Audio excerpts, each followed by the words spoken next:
Ladies and gentlemen, welcome to Melbourne and the Proton Australia Pickleball Open. My name is Brad Kluss and we are coming to you live from the heart of the city centre of one of Australia's favourite capital cities of Melbourne. I'm obviously joined here with Dylan Kimlin.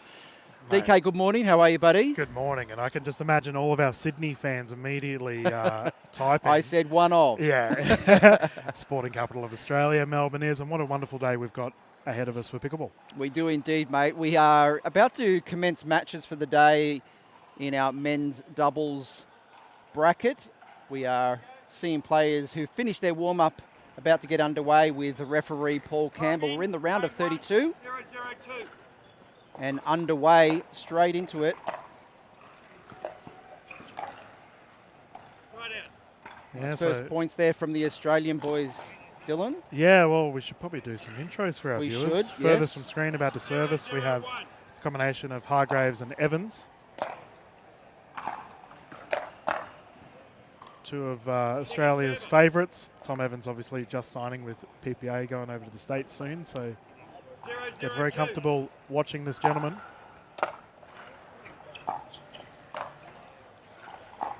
The ATP straight off the bat from Evans. Ask and you shall receive, Dylan. Ball millimetres from the ground. Connection with that paddle, very nicely struck. 1-0-2. And their opposition close to the camera, we have the combination of Grouts and Tafuna. 0-1-1.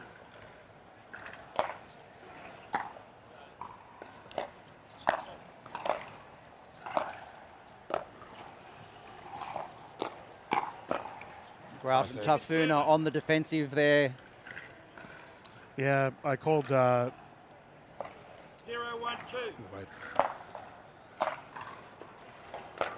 I called Biakina's game yesterday in the singles, and Grout was very supportive on the sidelines.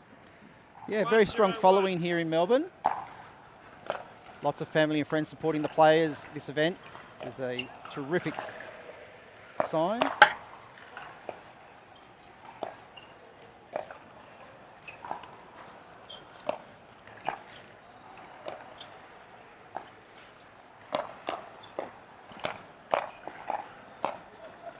Yeah, put away with these. This will be 3 games to 11, by the way, viewers. The gentlemen will rotate at 6 should we get to a third, utilising the Franklin X40s. 2-0-1.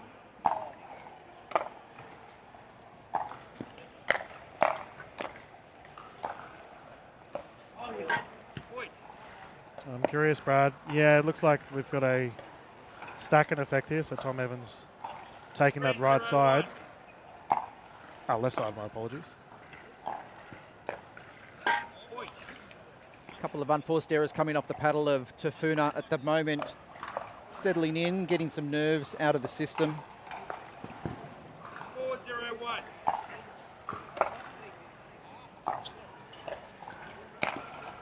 Mitch seeing that loose pop up down the middle for a nice finish.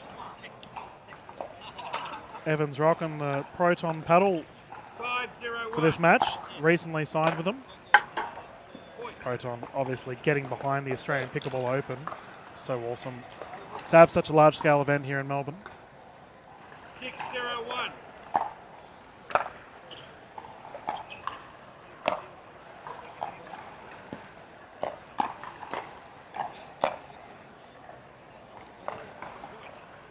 Off to a comfortable lead early on, Hargraves and Evans seeing the ball nicely, creating the unforced errors on the opponent's paddles.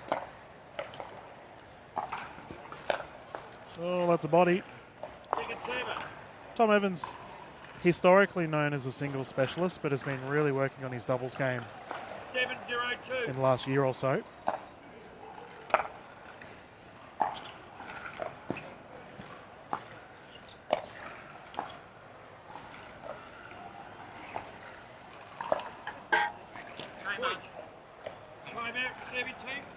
Timeout called by the partnership of Grout Tafuna.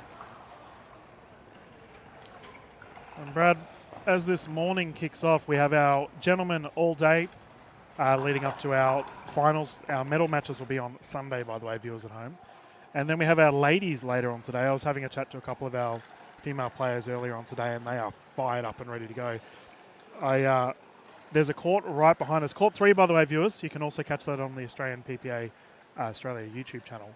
And we just had a game with Zach Taylor, Jay Grewal warming up with De Villiers and Johns. And there were people like, is this a proper game or is this a warm-up? Like, what's going on here? And there was a massive crowd just watching. I'm like, guys, it's just a warm-up game. Yeah, they were like 4 deep trying to get a view of this match and Yeah. seeing the big guns from the USA taking on a couple of the local fellow in Jay. Was interesting to watch. Some great pickleball already first off up this morning as we rejoin this match on Grandstand Court. 802.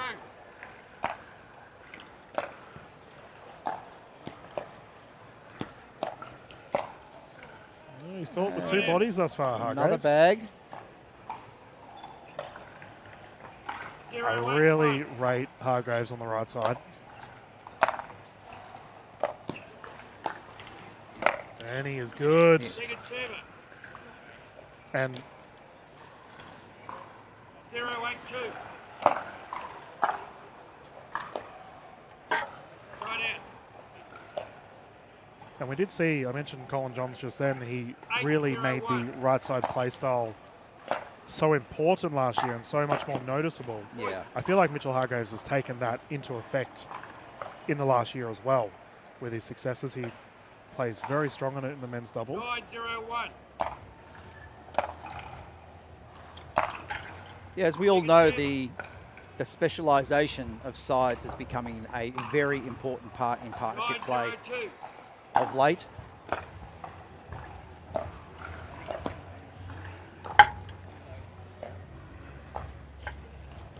Right out.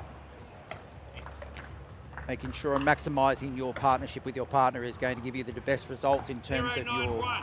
focus area, left or right. As that serve just sails long off the paddle of Tafuna. 092.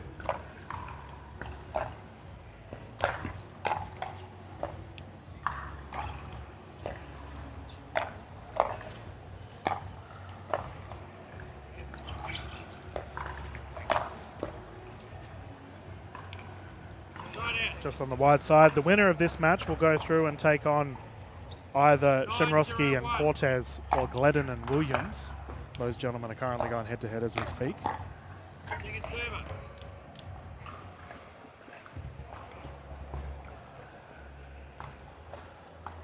Nine 902.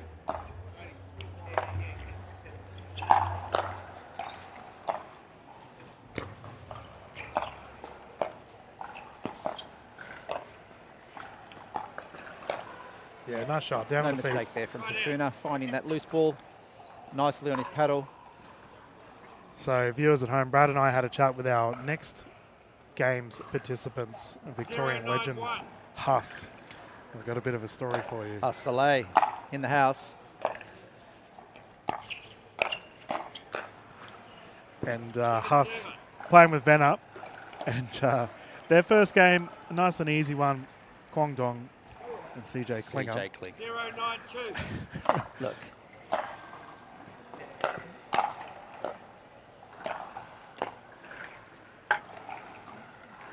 Hustle. Put away. some of us don't come here just to spectate, Dylan. Some of us come here for the full immersion experience, and that's exactly what Huss and Venner are going to get in their first round match.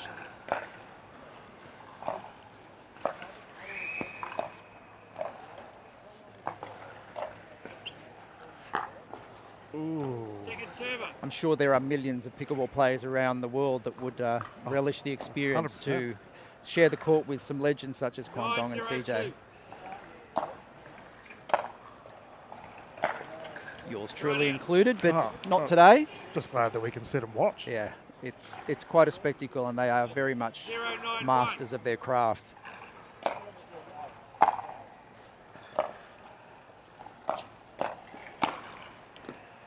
It's incredible to see the amount of training that is taking place while the players are off court. Oh, yes. 092. Non-stop.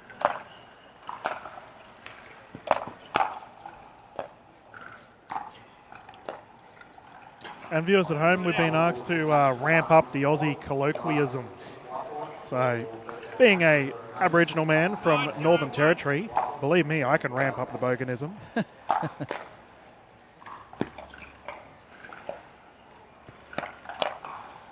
Yeah, well left. I wonder if they know what bogans are. Well, perhaps we'll keep the listeners and viewers in suspense, and hopefully we might get a few inquiries from the international shores.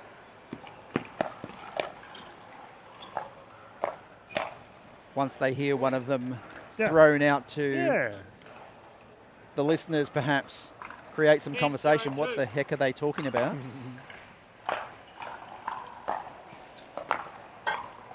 A little confusion there on that short ball, and that brings up the game point. Clinical. 11-0 from the combination of Hargraves and Evans. Yeah, and you talk about a perfect game. 11-0 is how you want to start off your gendered tournament. Now, Brad, you'll be playing yourself this week. How are you feeling leading into that? Look, I'm a little excited. Combination of excited and nervous. There's a lot of people around. There's a lot of faces, and I must admit I get a little jittery when it comes to a new experience and a new location.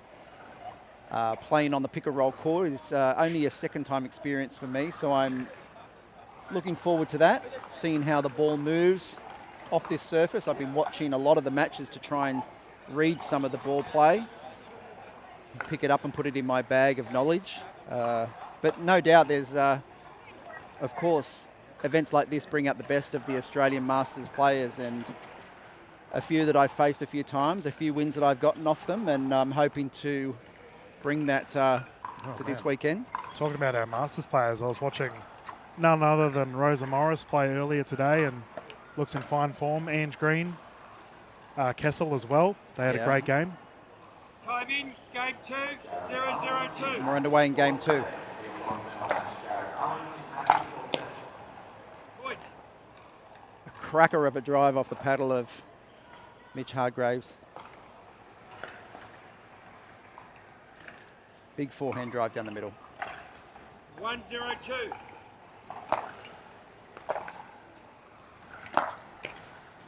And another. You know, it blows me away that he would be regarded as the more passive out of these two. And yet, you've just seen what he can do when he gets that great light. Considering the pedigree of play and experience from both these players, I think Mitch having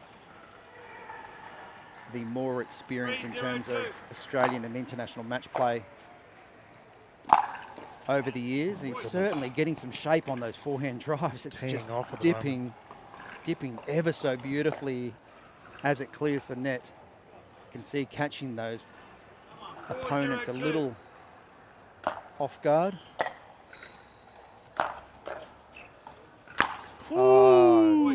Evans rising to the occasion to put that overhead away.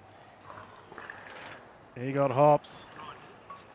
And none other than CJ Klinger standing right behind him where our camera's standing. Giving it the nod of approval. Woofing down a banana. 5-0-2. Better than Nutella that we saw Duong eating yesterday morning.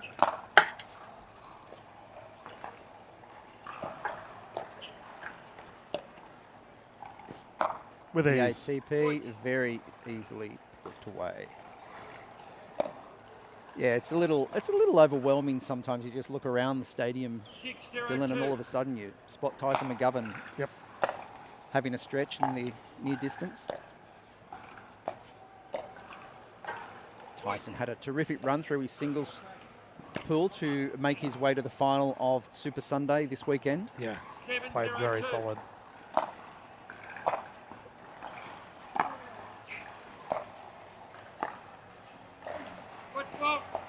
Oh, big toe in the kitchen. And talking about playing well, can we bring up Summer Dalabona? Let's talk about our local favourite. Goodness. 8-0-2. In the final herself, her first PPA final ever. First Australian to make a women's singles PPA final. And she looked incredible.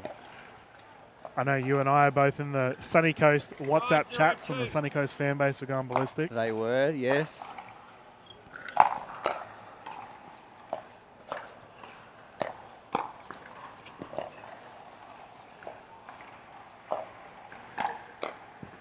And a very humble player is our Summer Delabonna. She is an absolute expert at this game, but so humble. Will talk to anybody, will play with anybody. Oof, bang. Yeah, so viewers at home, for our bingo card, I'm going to use, and we have a victory here. This is a That's a straight sets win with 2 donuts for the boys. A perfect from pickle. Australia. First bingo card, first bogan word for the day. I actually stitched up Summer Delabonna in my interview earlier yesterday. It's because Summer, as Brad mentioned, is very humble, very quiet as well. And I said to her while I was live, I was like, chatty as ever, Summer, thank you, mate. And the look she's giving me is like, shut up. Yeah, you got the stare down. You certainly got some side eye. I got to apologise to her later on. But no, what a wonderful person. And talking about Aussies carving it up, my goodness, Hargraves and Evans in fine form. That was a perler match, to say the least. Dylan, an absolute perler. Yeah. An 11-0, 11-0 win from the Australian combination. The boys are on their way through to the next round. Yeah, we might pop through to a commercial break and have a bit of a breather. I believe we will have the combination of Duong and Klinger coming up next against the local legend, Huss himself. So I spoke to Huss earlier today. I said, mate, how do you feel leading into this match? His response, pray for me, Dylan. So with that, we'll go to an ad break. We'll be back. Stay with us, folks.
Introducing Skechers Pickleball, the official footwear of the Carvana PPA Tour. They're ultra lightweight and responsive for incredible speed. They have Goodyear rubber outsoles with a specialized pickleball design for increased side-to-side stability and agility. Plus, they feature shock-absorbing foam and Skechers' famous relaxed fit design for incredible comfort game after game. Conquer the court in comfort. Skechers Pickleball, the official footwear of the Carvana PPA Tour.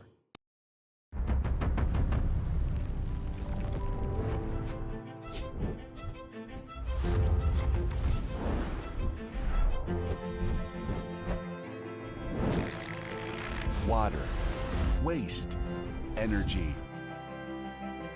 The game is on. Together, let's fight the ultimate match, ecological transformation. Veolia.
G'day everyone and welcome back to the Proton Australian Pickleball Open. My name's Dylan Kimlin, sitting alongside me, Brad Klass. About to get underway with our next game here for the gentlemen. We have our round of 32 between the absolute superstars in CJ Klinger and QD. And they're up against the gentleman that we mentioned earlier in the broadcast, Huss Salah.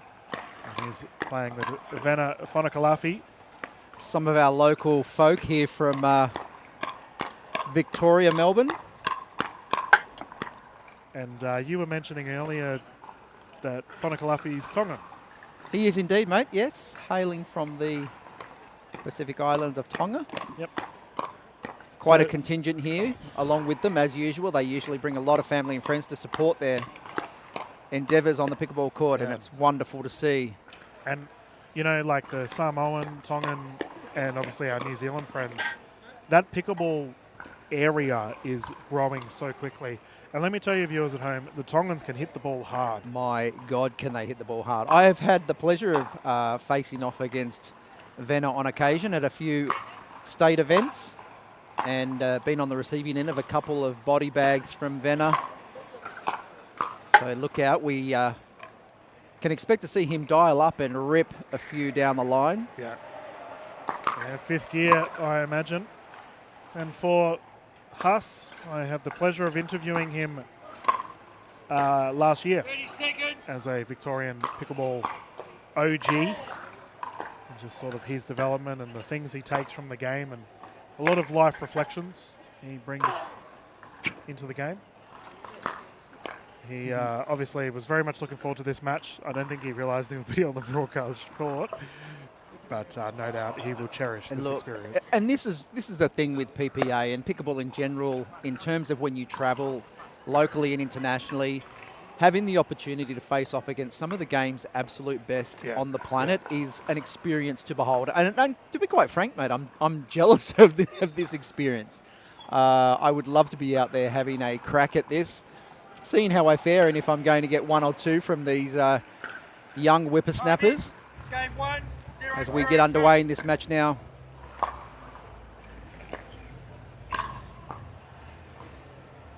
Side out. And backhand roll is successful. Side out immediately on the board. Quite a crowd gathering around at the grandstand end of this court, Dylan.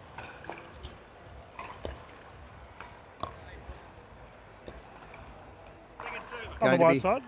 Going to be supporting their local heroes. 1, 0, 1. 1, 0, 1.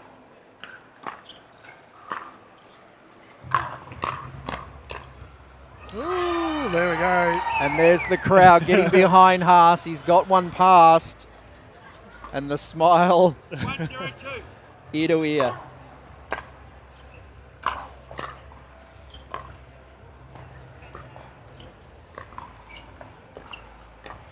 Yeah, nice. Forehand roll is good. I mentioned before we went live that in the crowd we have Wicken heroes. We speak Beck Lally, 0, 2. probably one of the loudest people in the Australian pickleball scene. Oh, unfortunate for Huss. Point. Swing and a miss. Yeah, Kwan was going for a nice down the line drive there and 3, 0, 2. caught Haas a little off guard.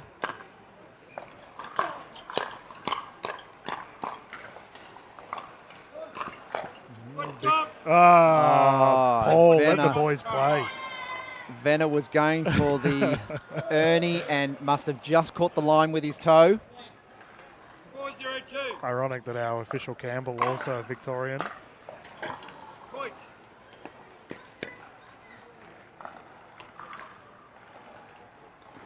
And this is great. What a turnout. Side out. Very uncharacteristic backhand return error there off the paddle of Kwon 0, Dong. 5, 1.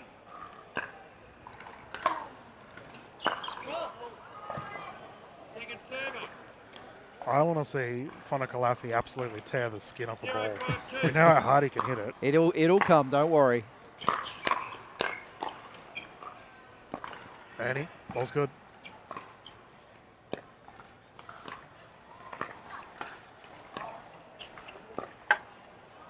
Side out.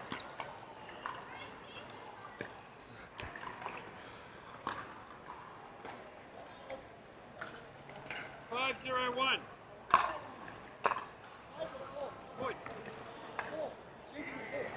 You would think that we're seeing like a Friday night AFL match here 6-0-1. with this turnout. Yeah, there's a crowd gathering.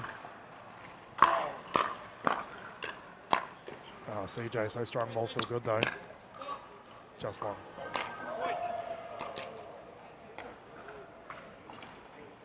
All smiles on the end of the Australians. They are loving this experience. 7-0-1.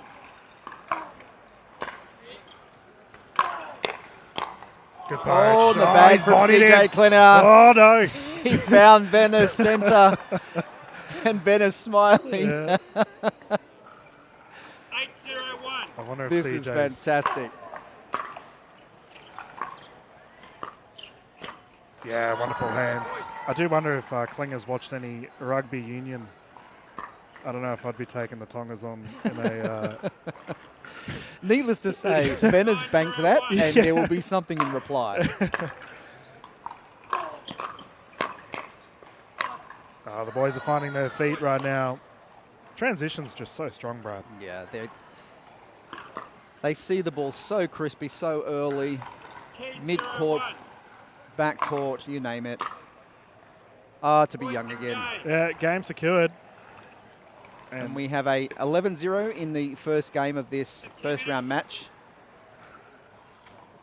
And thus far, DK, they are having a blast on court. All four of them, to be honest. Some enjoyment taking place. I just You can love see how CJ smiling, enjoying his hydrolyte. Yeah, well, that's probably one thing that we are still, I guess, getting our eyes in regarding is the diet side of professional pickleball, right? Like, let's be real. I was watching, I'm not going to name names, but there were certain players yesterday just tucking into some pies and sausage rolls before a game. Not dissimilar. I saw a pizza delivered to a particular pro player who may or may not be on this court. who may or may not And to be on this fair, court. he played incredibly well yesterday. So, Dylan, you don't know what you're talking about. Be quiet. It's called carb loading, I believe. yeah. Dirty DK, bulk. There's a method behind it. They burn that energy so fast that they need to refuel it as soon as. Yeah, not wrong. But found out Kitty's nickname is Avatar. Right? And I did mention to Ireland yesterday, considering I am considerably, how do I word it, lacking hair on the head. Follically challenged. Yeah, we'll go with that. There we go. I am a fan of the Avatar nickname. The gentlemen to bring it in once more. They've had a Perla to bring it to a game 2. And their fine form continues. 1-0-2.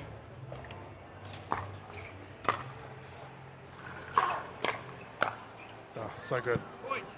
The winner of this will go up against either the combination of Chia and Blitz, Aaron Blitz, we had in the commentary booth yesterday.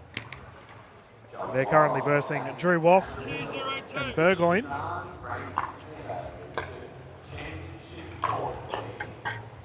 Point. Both sides do have 2 timeouts per game and 1 medical for the entirety of the match. We are yet to see a timeout, Brad. Poach is good. Point.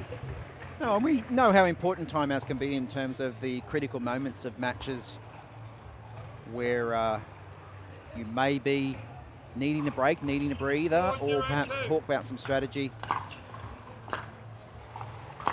I think these boys are having so much fun that they've forgotten about them completely, Yeah. to be honest. Just go They're out just and play. in the moment at the moment, enjoying themselves. 5-0-2. 5-0 the scoreline.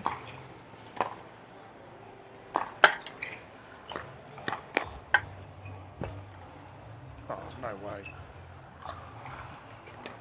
Ah, Backhand some flick. very calculated play there in terms of responding to those net cords.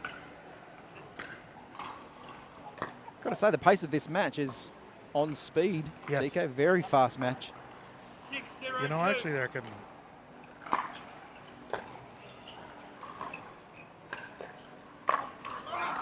He's confident.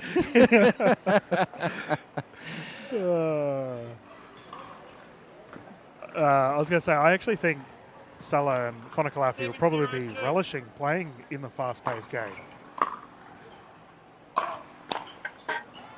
Just to see how low Kwandong gets down on those forehand drives, it's absolutely beautiful to watch. The technique is textbook.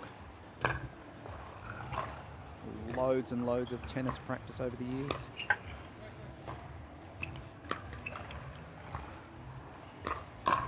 Yes. Oh.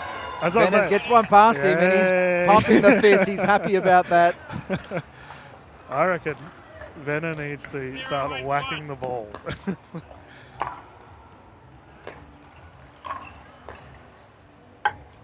Reset attempt. Fish shot drop unsuccessful. And DK, you can see there on the screen that the crowd continues to build here at this match. There it is. Oh, he got him. He's got one back on him. Benner finds the mark. I think it's 2-1. Oh, he went for it again. 8-1-1. QD able to get out of the way of that one.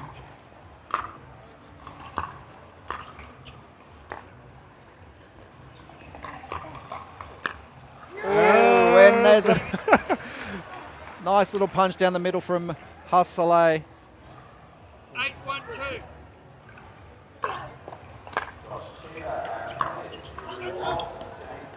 Called wide. Side out. Yeah, good couple of inches out, that one from Kwandong. The backhand cross-court drive, just missing its mark for him. 8-1. That's a great shot. Aussies do love an underdog, though. And I would guess, Brad, that this fan base is heavily one-sided at the I moment. would dare say that the majority of the Victorians are here watching this match Big right serve. now. And the boys score another point, 2-8. And we got a Where's Wally trio on the right. We do, and they're just out of frame at the moment. Oh, the reset, just missing the mark. Ever so tight. 8-2-1.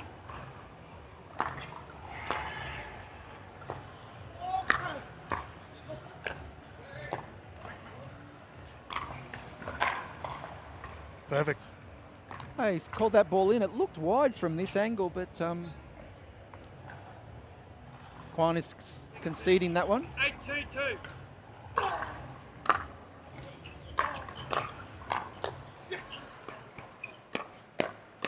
Oh, lovely good play hands by there from Klinger, CJ Klinger. He's giving them a nod of approval too. 9-2-2.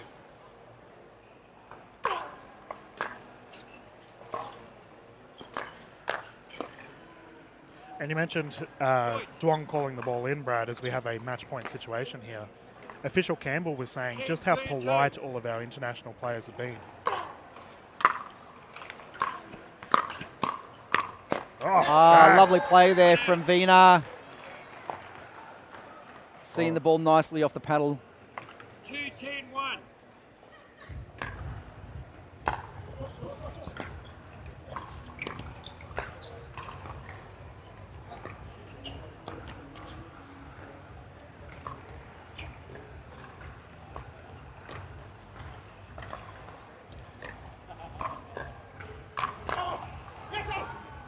And that ball's just sailing long. Fonakalafi tempting an Ernie there. Yeah, making it obvious that that was where he was headed. 2-10-2.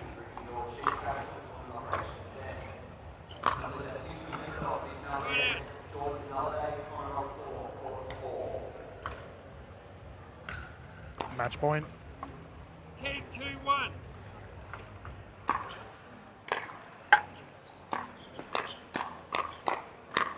And Vena seeing the ball beautifully, punching hard, taking CJ Klinger on at the kitchen line, coming up trumps.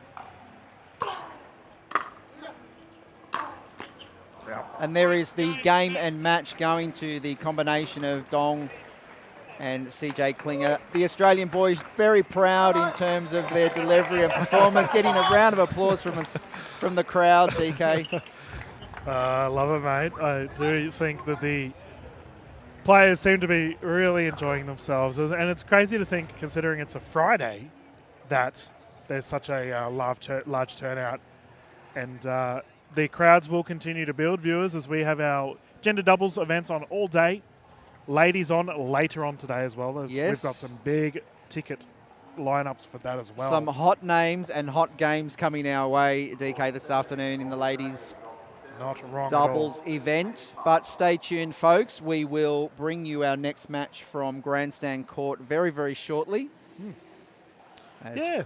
We'll bounce into a quick commercial break and we'll find out who's on here and we can get stuck into the next one live here from the Melbourne Convention Centre. Stay with us, folks.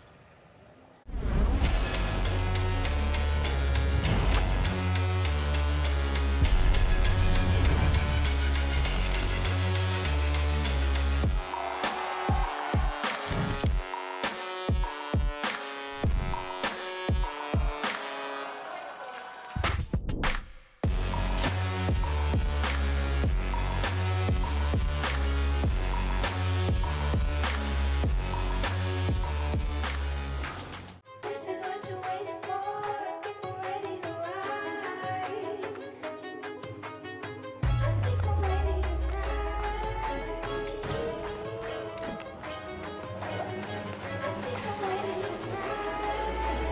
This is what you're waiting for. I think I'm ready to ride.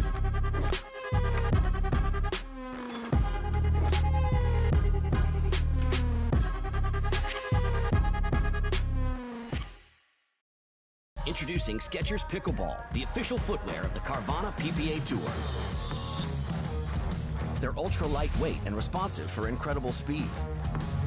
They have Goodyear rubber outsoles with a specialized pickleball design for increased side-to-side stability and agility. Plus, they feature shock-absorbing foam and Skechers' famous relaxed fit design for incredible comfort game after game. Conquer the court in comfort. Skechers Pickleball, the official footwear of the Carvana PPA Tour.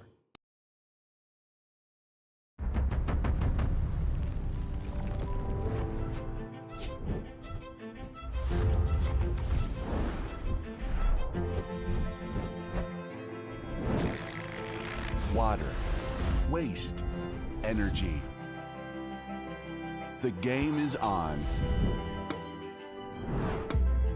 Together, let's fight the ultimate match, ecological transformation. Veolia.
Ladies and gentlemen, welcome back to the Proton Australia Pickleball Open, coming to you live from Melbourne, Australia, where we are currently midway through our round of 32 men's doubles. And I am joined by, of course, none other than Dylan Kimlin. Dylan, good morning, g'day, how you going, buddy? Yeah, hello everyone. How's it going? As we continue to ramp up the bogan terminology this morning.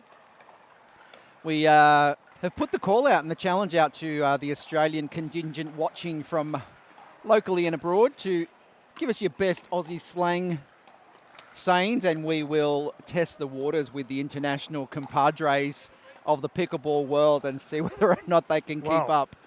You mentioned the Australian contingent, but you know what one of the most heated debates we have with our fellow friends over in New Zealand is the difference between jandals and thongs. Yes, yeah, that's a contentious topic. So I'll leave our international viewers who don't know what I'm talking about to figure that one out. But, yeah, that term thong just conjures up a whole bunch of mismatches I will say, unfortunate situations. Thongs are an article of clothing, and we will get ready for our gentlemen here as the fellas are having a chat to our official Campbell. Paul's been non-stop this morning. Calling another one. Another local Melbourneite, Yeah. Mr. Paul Campbell, a very familiar face in our pickleball tournament scene in Australia in terms of refereeing and playing. Yes.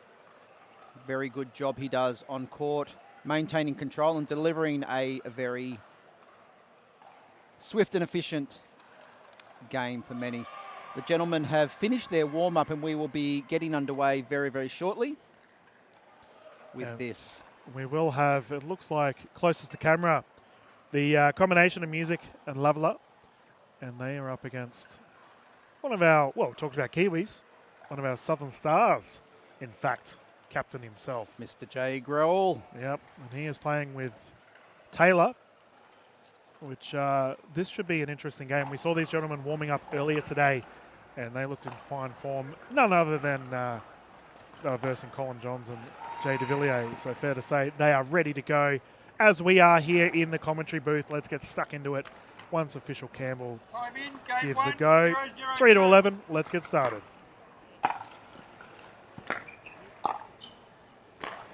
Speed up, good. Chin music for the gentleman serving. 102.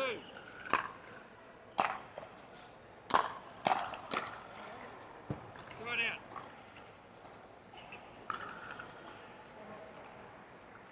Zero, 1, 1.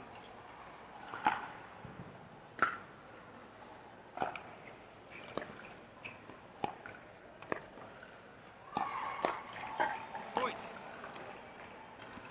Now, the winner of this match will go through and take on the winner of Lucas Pascoe, George Wall, Lockie Donnelly, and Robbie Manzano. A couple well-known names there in the Australian pickleball scene. Point. Speed up from Loveler, unsuccessful. 2, 1, Needless to 1. say, there'll be a few nerves on court at the moment from the combination of Music, Leveler. I think this might be their first time pairing 3, up. 1, 1. Oh, a little miscommunication there in the middle there from both gentlemen. That ball just dropping at both feet. 4, 1, 1. You can see that Greeball's rocking one of the Franklin paddles. We are using the Franklin X40s for this as well. 4, 1, Entire 2. event.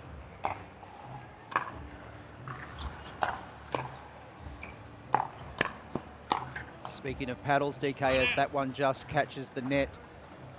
Thanks to our official sponsor of this event, Proton, making very big waves in the pickleball world at the moment, and rightly so, with a terrific product. Oh, good get. Point. And that goes long. Doubled their score, 2-4-1. 2, 4, 1. Half price. Second server. Grohl Hunting. finding the feet of Music on that forehand roll. 2, 4, 2.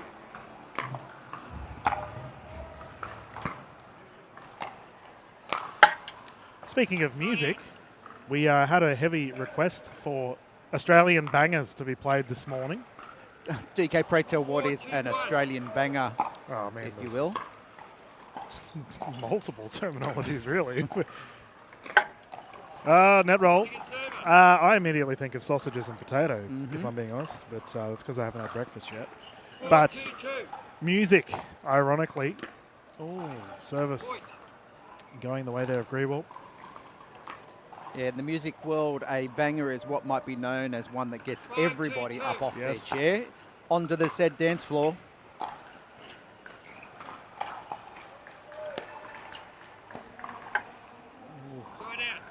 Yeah, I mean, for our international viewers, our Australian Football League teams all have songs. They sing them after their game. Service error. And let me tell you, nothing better than being at the MCG, 100,000 people, singing your song after you've beat Collingwood. One of the Victorian teams. Ball's up.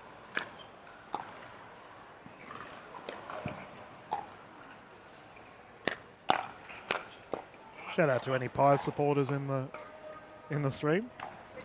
Actually, there are a lot of Collingwood supporters that play pickleball now. Think about it, Brad. So I may have just copped the ire of a few. Careful on your way out. Yeah.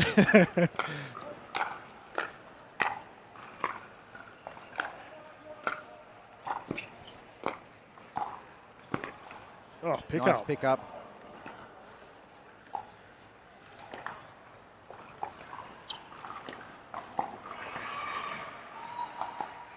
The overhead.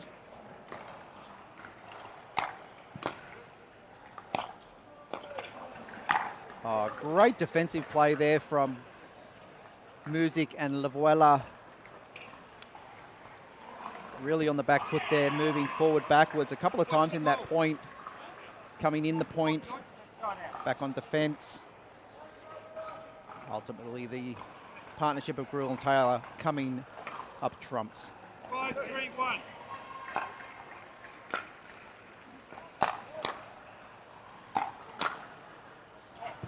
And Ball Brad, just dropping in. I was speaking to one of our MLPA Challenger players, Kirsty McCorkindale.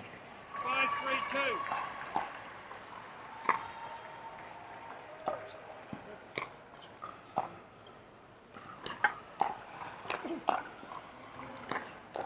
Leading up to this match, and it's fair to say she's a fan of Zach Taylor.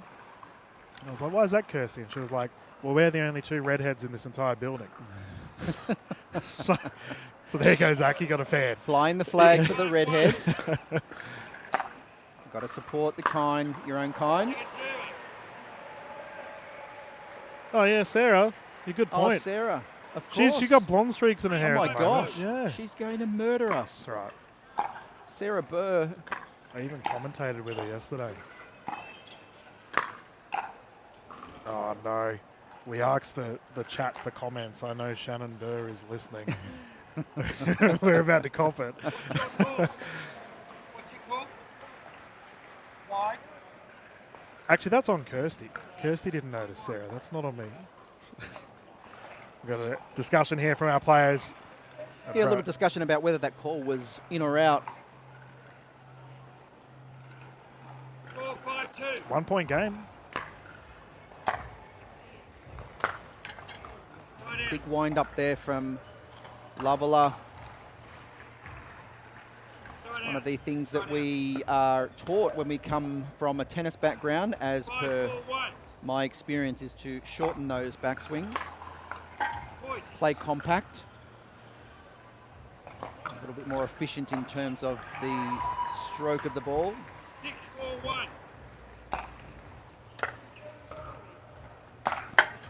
Second server. 6-4-2.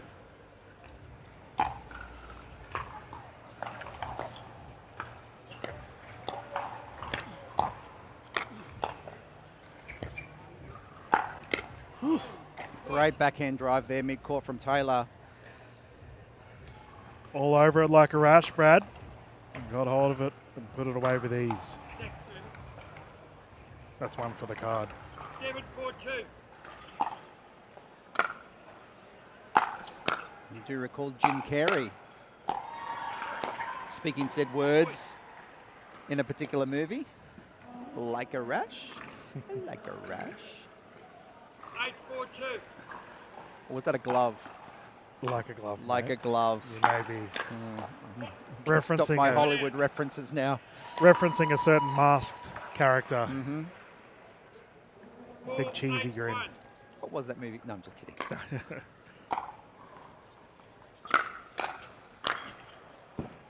Like a rash. The forehand follow through charge from Lavala just going long. 4-8-2. Yeah, well left. And again, that backswing is just a little bit too big, creating too much wind up. Not getting enough shape on that ball. Quick points coming for the pairing of Gruel and Taylor. 9-4-1. 9-4 the scoreline. Now, Brad, you would Bringing up game assume point. that Lucas Pascoe and George Wall would win their game. They are the number 10 seed 10-4-1. against Donnelly and Manzano. Point and game. That would, as we have game one locked in from Gruel and Taylor, that shapes up, if Gruel and Taylor continue this fine form and secure the match, that's a tantalising matchup already That is a terrific for round 16. round of 16 combination. We got a bunch more games as we are getting stuck into our draw here in front of us to continue. And we were having a chat to the superstar Ellen McDonough from we claim her as one of us, but she has a very thick South African accent. She does, yes. She's said that the ladies are getting started at 11:30, so that's pretty much now. By the way, 11:30 in the morning for all of our international viewers. I know we've had some time differences from viewers around the world, wherever you may be watching. We welcome you with open arms. Thanks for joining us down under for the broadcast of the Proton Australia Pickleball Open. We're in about to commence game 2 of this matchup between Taylor and Gruel, Go. Lavala and Music. Go. Time in game 2. 0-0-2. First match going the way of Gruel Taylor, 11-4. Side out. Gruel had a steady year last year. 0-0-1. I imagine he'll be aiming for a prosperous 2025.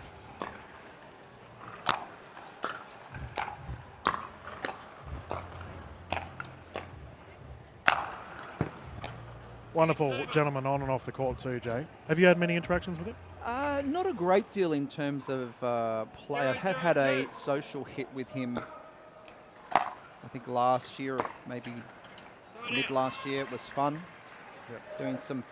Seeing him do some paddle testing back in the day. 0-0-1. But as you said, yeah, he is known to be a very likeable fellow. Oh, that netball sitting there for seconds before deciding not to partake 0-0-2. in that point.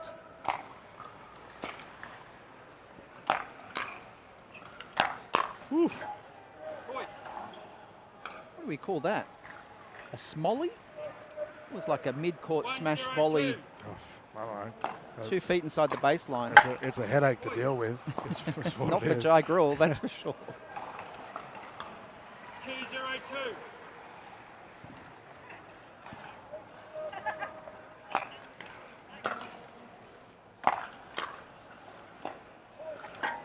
Side out.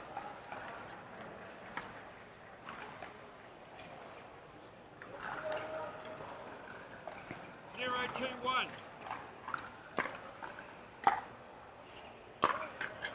Second server.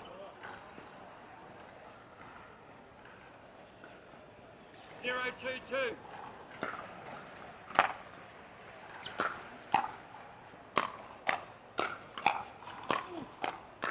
Music and Lovell are choosing to really bring the heat from all parts of the court at the moment. There's very little reset, very little slowing down of the pace. They're trying to fight their way out of this or into this match with power and 202. quite getting where they need to be. Side out.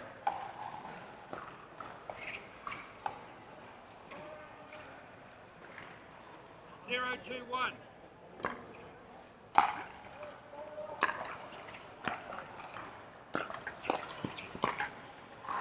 Jay has outrageous reach.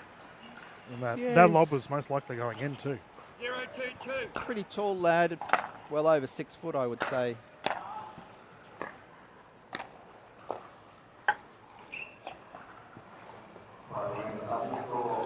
The overhead and a good option there from Taylor. Lavela very well positioned at the front of the court, 201. caught off balance. Loop The old serve. lob serve. We Not quite paying off. saw a couple. Rose Van Rijk in the crowd unhappy with that shot.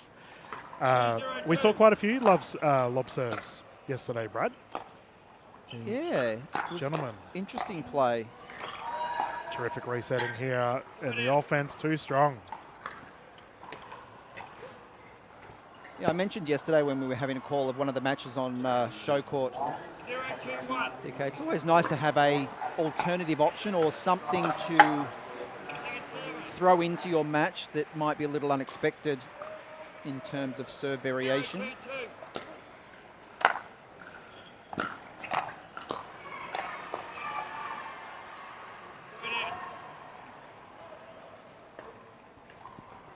022.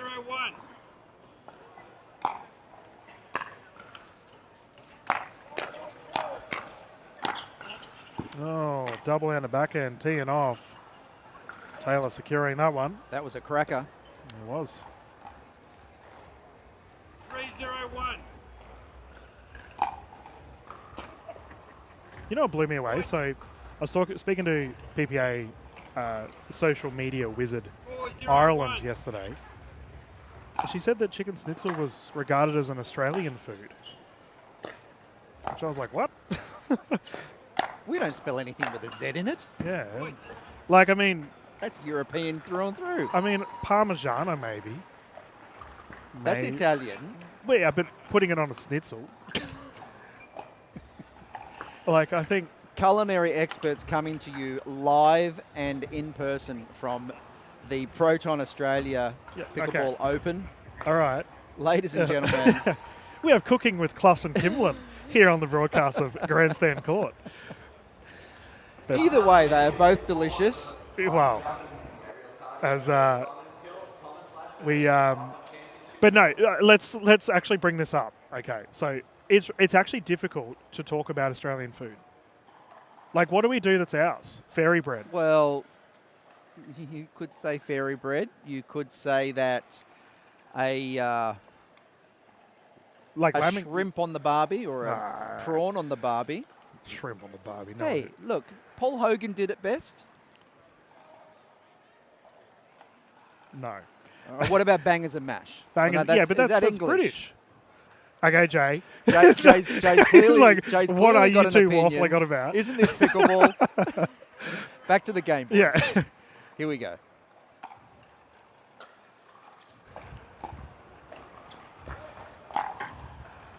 Second server. 502. Oh, a beautiful the forehand middle drive down the is middle good. from Tigrul. Finding the mark. Penetrating forehand. Beautifully delivered. 602.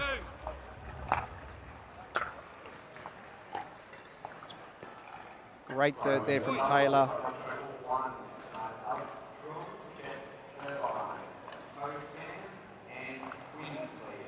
702.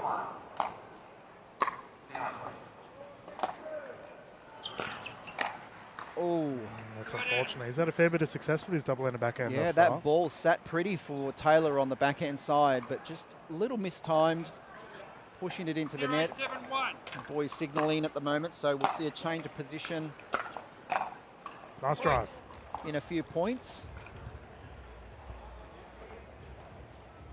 171.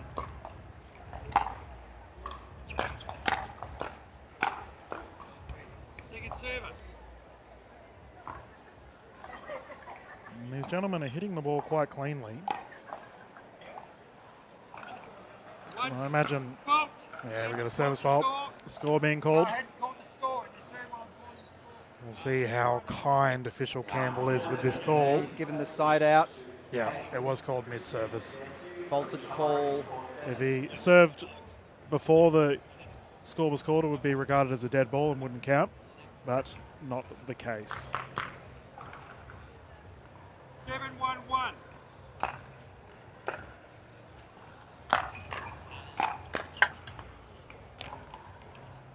Point.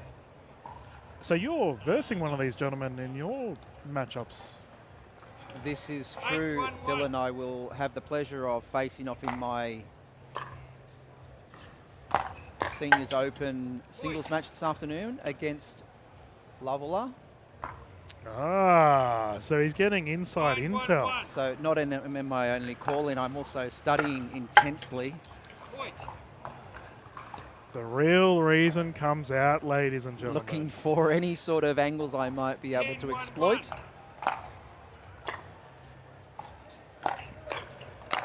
And Point. Game. Match. that brings up the match, but I'll have you promise me, Dylan, that we won't bring up said game match if I do not come out successful. Okay.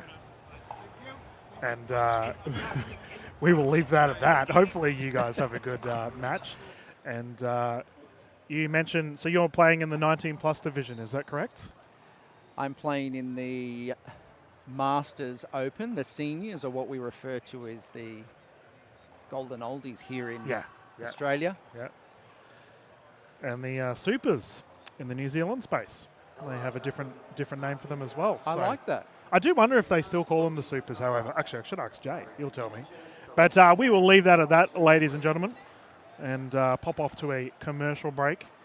Be back live with our events as the day continues. The ladies, their games have begun. So we may have some women on next. We will find out soon enough for you. We're getting a nod from our producer, Don't Hugh. go away, folks. We'll be back live straight after this.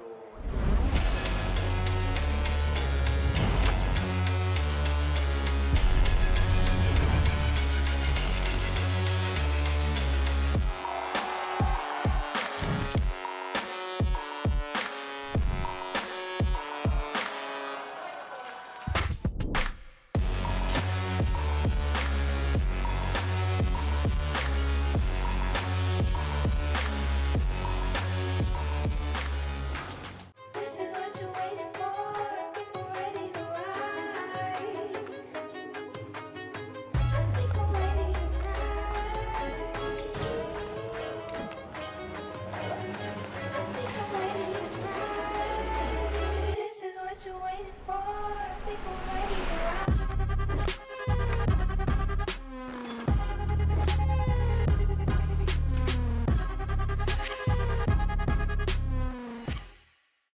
Introducing Skechers Pickleball, the official footwear of the Carvana PPA Tour.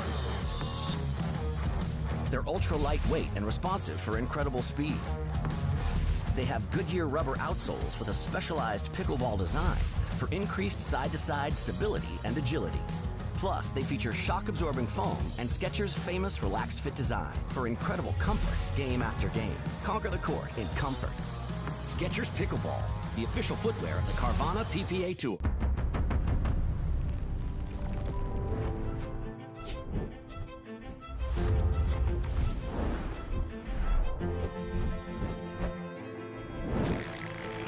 Water, waste, energy. The game is on. Together, let's fight the ultimate match, ecological transformation. Veolia.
waiting for. People ready to rock.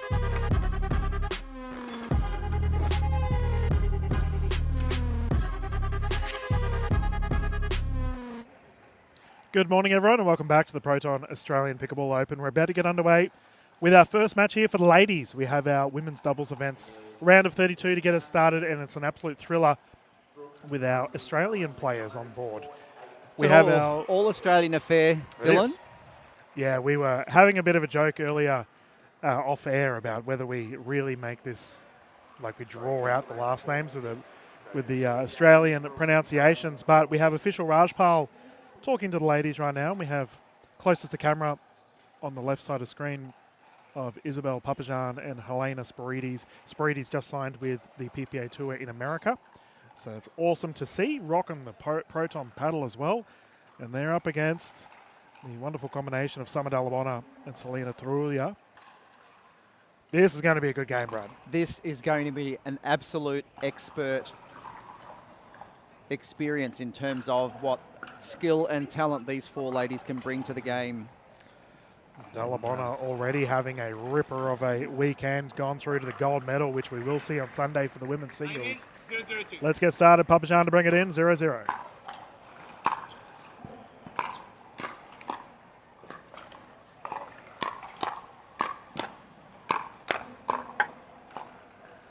Oh, a little Ooh. confusion there between the girls. They're smiling about it at least. Sneaky. Nice heat on the first point. Yeah, it's good. 1-0-2. Good sign of what's to come. Oh, a loose forehand there Yeah, off absolute Spirides. Cannon. Finding the power in that Proton. 0-1-1.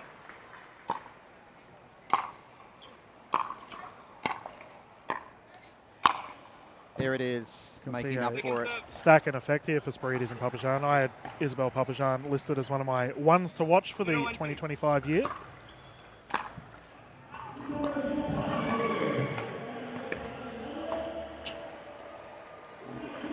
Line out. Selena Toria had a fantastic 2024, Brad. And I imagine she will continue to dominate throughout the tournaments to come. Indeed.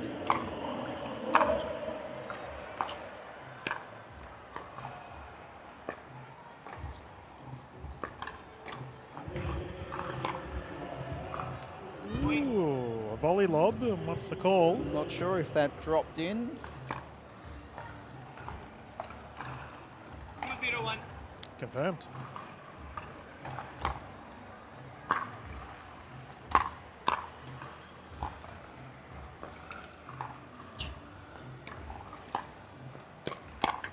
Quick hands, unsuccessful.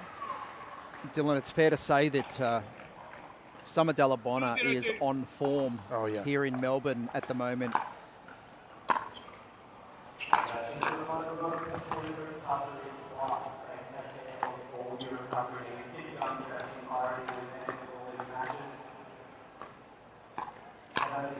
And seeing the middle there beautifully.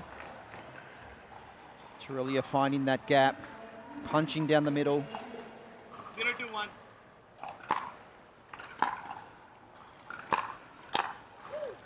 Point.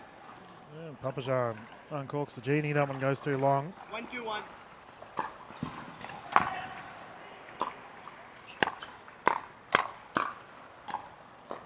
Oh, pick up.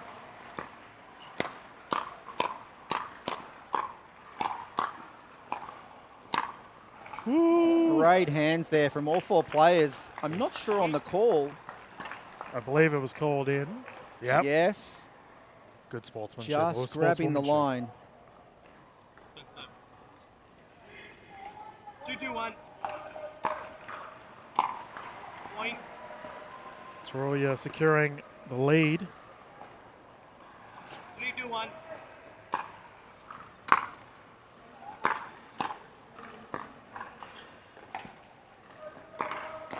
Oh, Point. not sure if Helena thought that ball was going to get called wide. You know what's scary about these two ladies in the white, Brad? Oh, here we go. Official Rajpal having a discussion, no doubt, about the service. Ball toss question. Voted as a player favourite referee last year, Simi Rajpal. Very clinical. But as I was going to say, as these ladies are not opting to stack, they both have lethal double-handed backhands. Comfortable on either side of the court. Speak of the devil. And not afraid to use them. Yep. Oh, what a feeling, Taruya. She secures that one. And they are on to a bit of a tear here.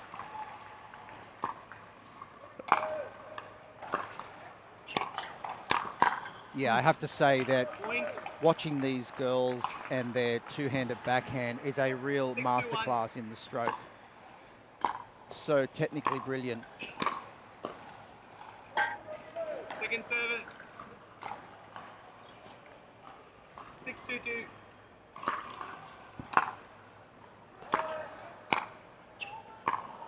Point. You know what terrifies me, Brad? Summer Delabona is 7-2-2. like, she could dedicate more time to pickleball.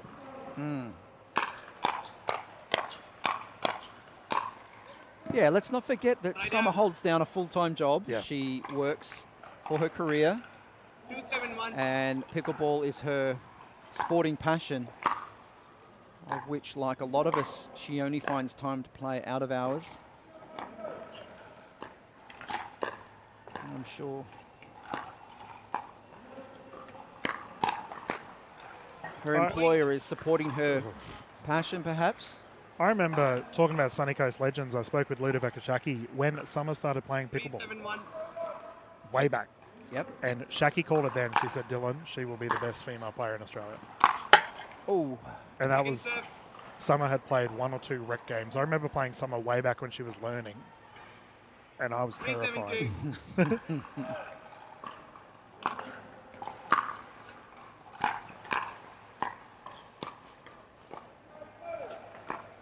beautiful. Oh, Finding the sneaky. gap down the middle from Tarulia. Nice little backhand roll. Perfectly timed. Placement over power, the key to pickleball 7-3-1. on some occasions. Point. And the combination of Delabona, Tarulia finding a 8-3-1. nice lead.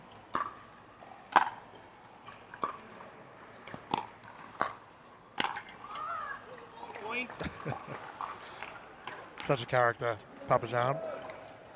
Yeah, the ladies are enjoying themselves nonetheless 9-3-1. in this first game.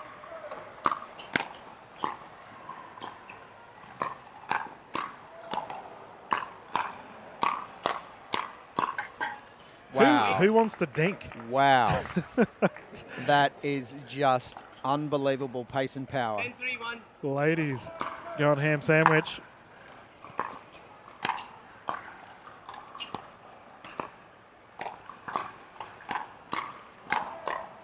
Oh, reset. Yeah. You asked for it, Dylan. Here it is. Oh, and that one going long off the paddle of Spirides. And the first game going to the combination of Delabona, Tarulia. Man, the heat is on. I tell you what, Brad, that was very fast-paced. So I imagine, well, we expect it, right? The Australian women's scene, traditionally very quick, a lot of volley battles, and these ladies can all drive the ball very well. So I've got to say, the preciseness and the clearance of the net cord by these drives, volleys, dinks. yeah, not much in it. There's not much in it at all. There's no very room for error, but that just goes to show how technically accurate they are and Yeah. how well they see the ball off the paddle. Yeah, not wrong at all. And, you know, the combination of Papajan and Spirides, so much experience, but well, especially Helena. Papajan, I believe, has only played for about a year or so, give or take. So, you know, they'll have some discussions about where to go forward. And they are up against a experienced duo of Delabona and Absolutely. Taruya. And these girls all are very familiar on the open circuit around Australia. A lot of them playing in different professional environments at the moment. Yeah. So all following each other, all reading each other's bios and understanding their game when they Game 2. get back on court. As we're into game 2. Point.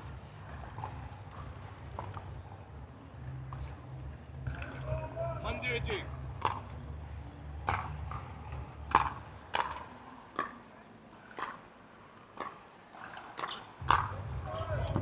out. Sent to the stands.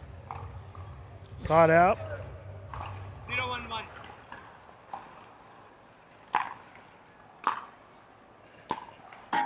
Oh, I think the bounce might have just caught Papajan a little off guard there. Ball not quite lifting as she expected for the stroke.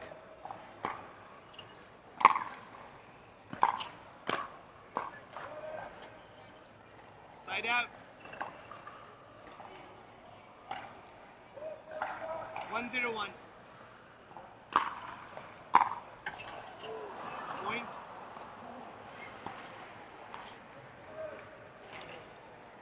We may see a timeout.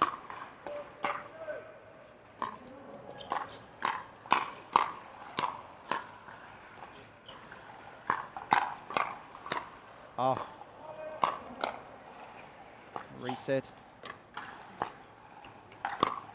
Down the middle, it's long off the paddle of Dalabona. So, Brad, I've just realised that I made a mistake. This is actually a round of 16. And the winner of Papajan, or this particular match here, may have to go up against the number 2 seed of Lacey Schneeman and Viv Glosman. Oh, So that's going to be a crack. stick around, folks.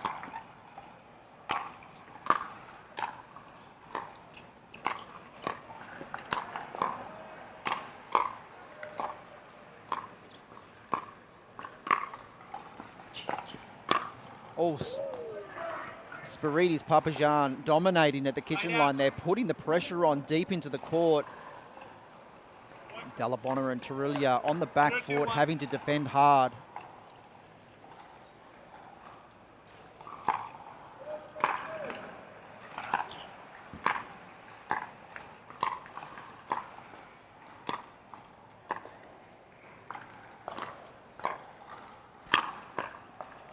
Dylan, it's fair to say that the Second serve.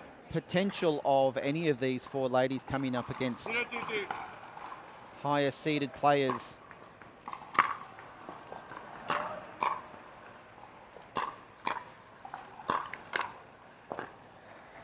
it certainly isn't putting the fear into any of them. We've seen a few scalps taken from our local players in the singles rounds yesterday. Big scalps. I mean, Summer is the giant killer at the moment. And, you know, I don't have any doubt in my mind that she's got her eyes locked on a top performance today.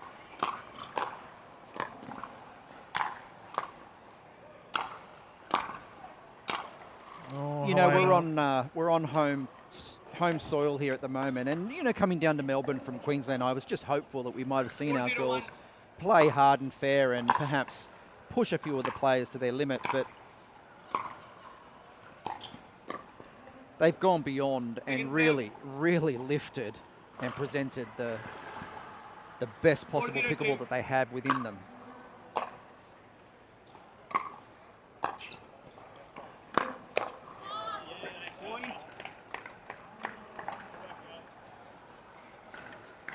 Well, it's such a good experience for Helena as well, considering both her and Evans have been signed to go over to the States.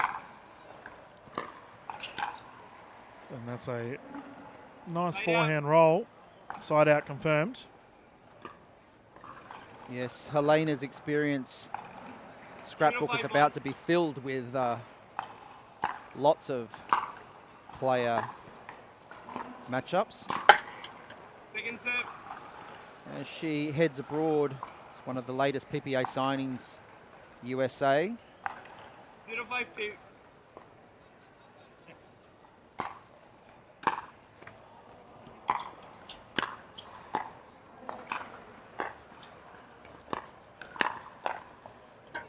You know, there's a lot to be said for height advantage in this game, Dylan, but when you see these girls and how low they can get to the ground to dig those balls out at their toes, it really is an incredible feat.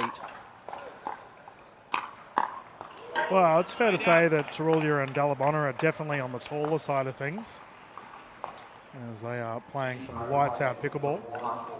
5-1-1. I've already annoyed the Collingwood supporters, Brad. I can't be annoying the ladies too. No, you're safer with the Collingwood supporters. Yeah, especially how hard these ladies can hit the ball.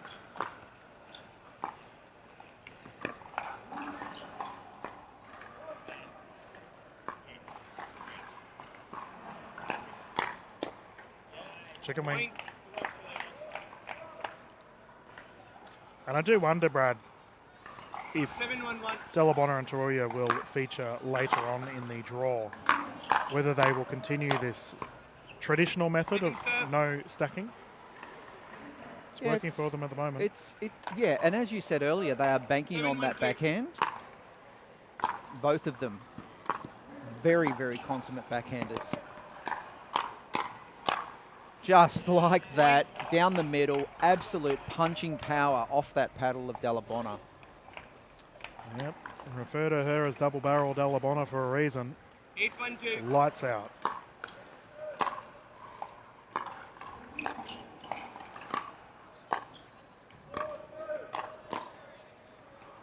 Side out. Speed up from Spirides, very successful there. And I think the question here has to be asked of Spirides and Papajan. What can they do to mix things up?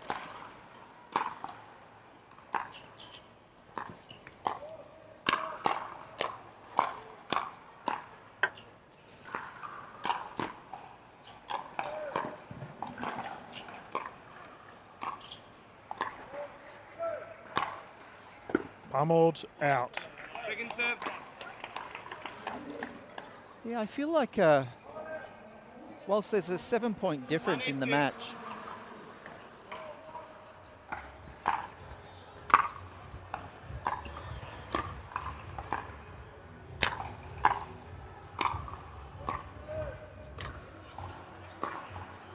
Delabonna and Taruya are really playing a heavy, hard game at the moment. I would expect that Papajan and Spirides might have a timeout and just discuss that power play approach. 8-1-1. Oh, we haven't had a timeout yet, Brad, all morning.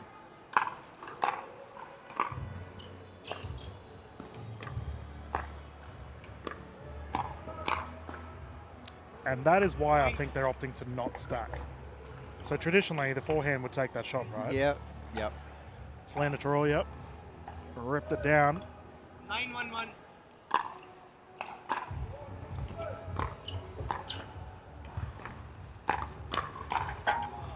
Point. Brings up match point for the girls, Delabonna and Taruya. This latest round of 16.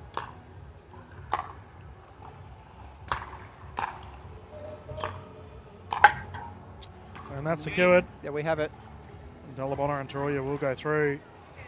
Learning experience for Papajan and Spirides. They probably had ambitions of having this a much closer scoreboard, Brad. They just put the pedal down in that game and continued to just put the pressure on and keep the heat coming thick and fast from all parts of the court. Yeah. Yeah, well, I mean, and we got to give credit to the offensive onslaught of Delabonna and Taruya. They look in fine form. And I imagine, as we mentioned, there's some very high names in their division or draw. Absolutely. We are certainly in for some more cracking pickleball here from the Proton Australia Pickleball Open. I expect that we will jump to a commercial break very shortly, and hopefully you will join us on the other side. Look forward to having your company. Be back in a moment.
Introducing Skechers Pickleball, the official footwear of the Carvana PPA Tour.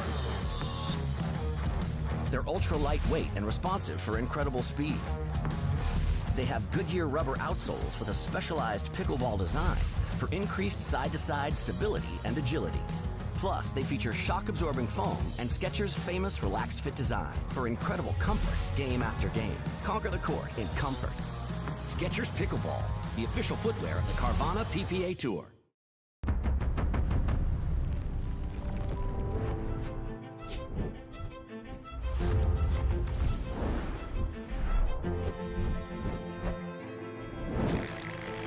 Water, waste, energy. The game is on. Together, let's fight the ultimate match, ecological transformation. Veolia.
Introducing Skechers Pickleball, the official footwear of the Carvana PPA Tour.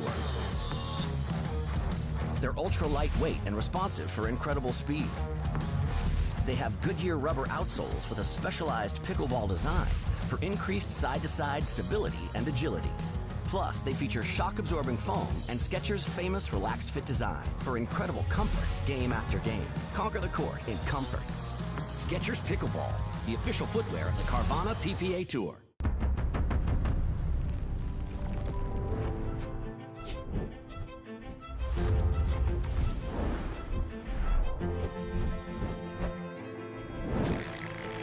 Water, waste, energy.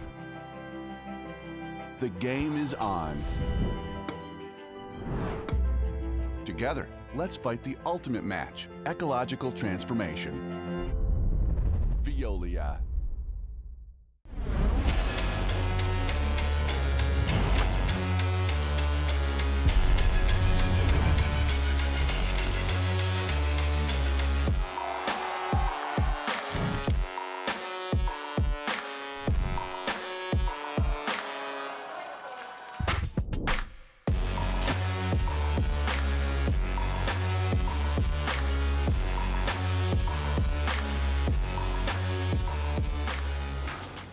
This is what you're waiting for. People ready to ride. I think I'm ready tonight. I think I'm ready tonight.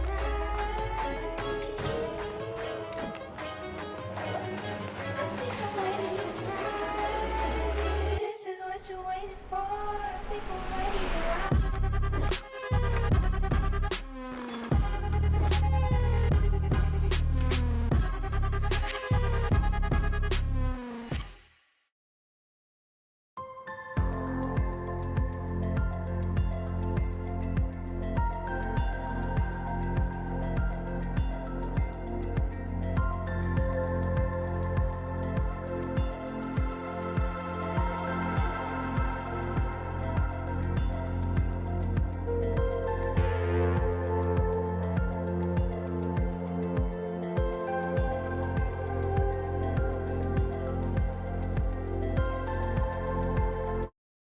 Introducing Skechers Pickleball, the official footwear of the Carvana PPA Tour.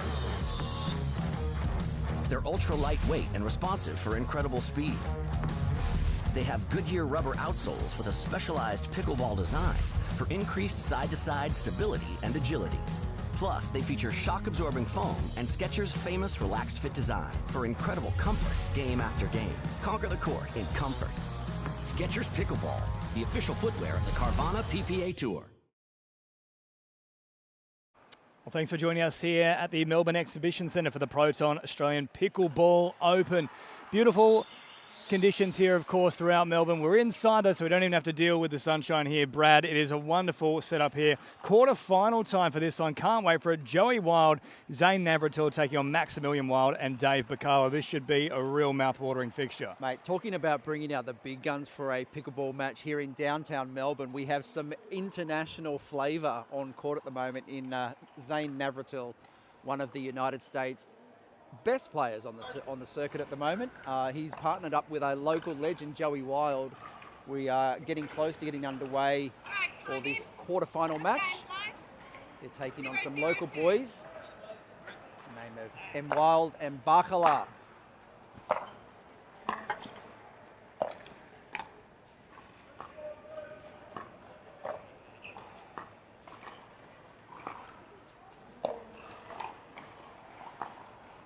Concerted approach so far from both teams, but that's a wonderful little response there. Excellent off the hip. And immediately a different match to what we saw from the last ladies match, where the girls took it to each other in a heated battle from the very get-go. These gentlemen are taking a precise approach.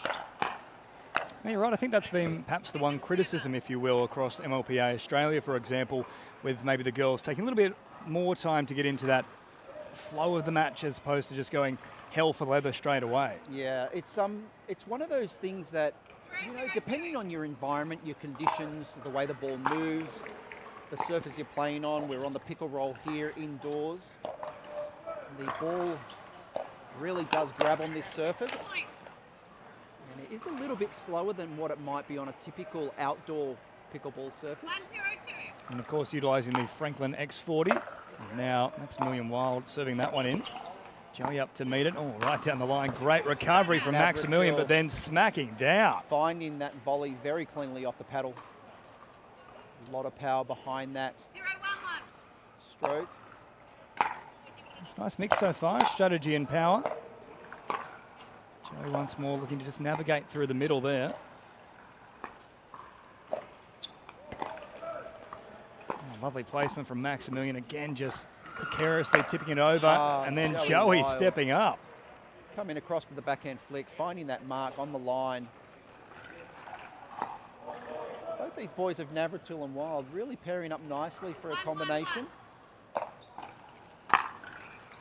Worth mentioning as well, Brad, obviously living a lead-in time as well to try and prepare for this particular tournament, being all the way over the other side of the Atlantic. Oh, and that's nice as well. Yeah, you're right, James. It's interesting to find a natural pattern or rhythm when you come up with a partner who you've not spent much court time with. But these boys don't seem to be having much trouble in terms of finding the pattern of play that works for them best. As we start dink rally here, Joey Wild just loose ball off the backhand dink. Paddle angle just a little open. Nice deep serve there as well from Maximilian Wild. Now a chance for Joey to really bring the smack down. I'll just get that back over the net. Reset. Well, Nice how about that little for pick up off athleticism the there, ground. Brad? That was a very athletic manoeuvre. Well, that's one that you watch and you start to think at on the age of 30, maybe the hip pops out of place. Yeah, I can't say I know what that feels like yet, but I know that's not far away perhaps. Playing in the Masters myself, it's a 111. lot more risk involved every time we step out on the court. Look, as someone who wakes up pretty sore out of bed every day, I can tell you now it's already hitting me. The ATP, beautifully found there on the toes. Outstanding from Joey Wild, just squeezing it around the side of the net in the court. 211. It's a good start here from both sides.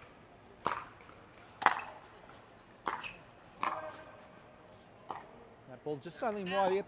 James, both teams are using a good combination of power and control in their 311. construction of the points at the moment, moving each other around nicely as that speed up from Joey Wild just sails long.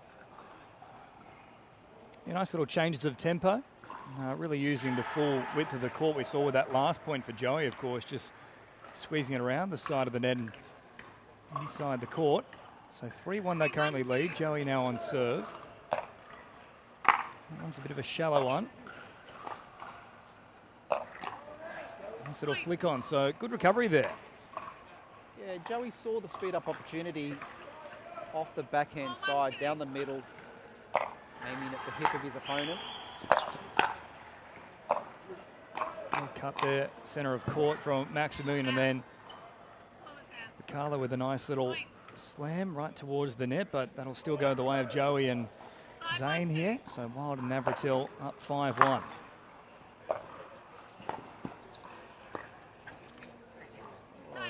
Navratil just on the back foot there, trying to dig that dink out. A little off balance, opening up the paddle face, not quite getting the lift he needed.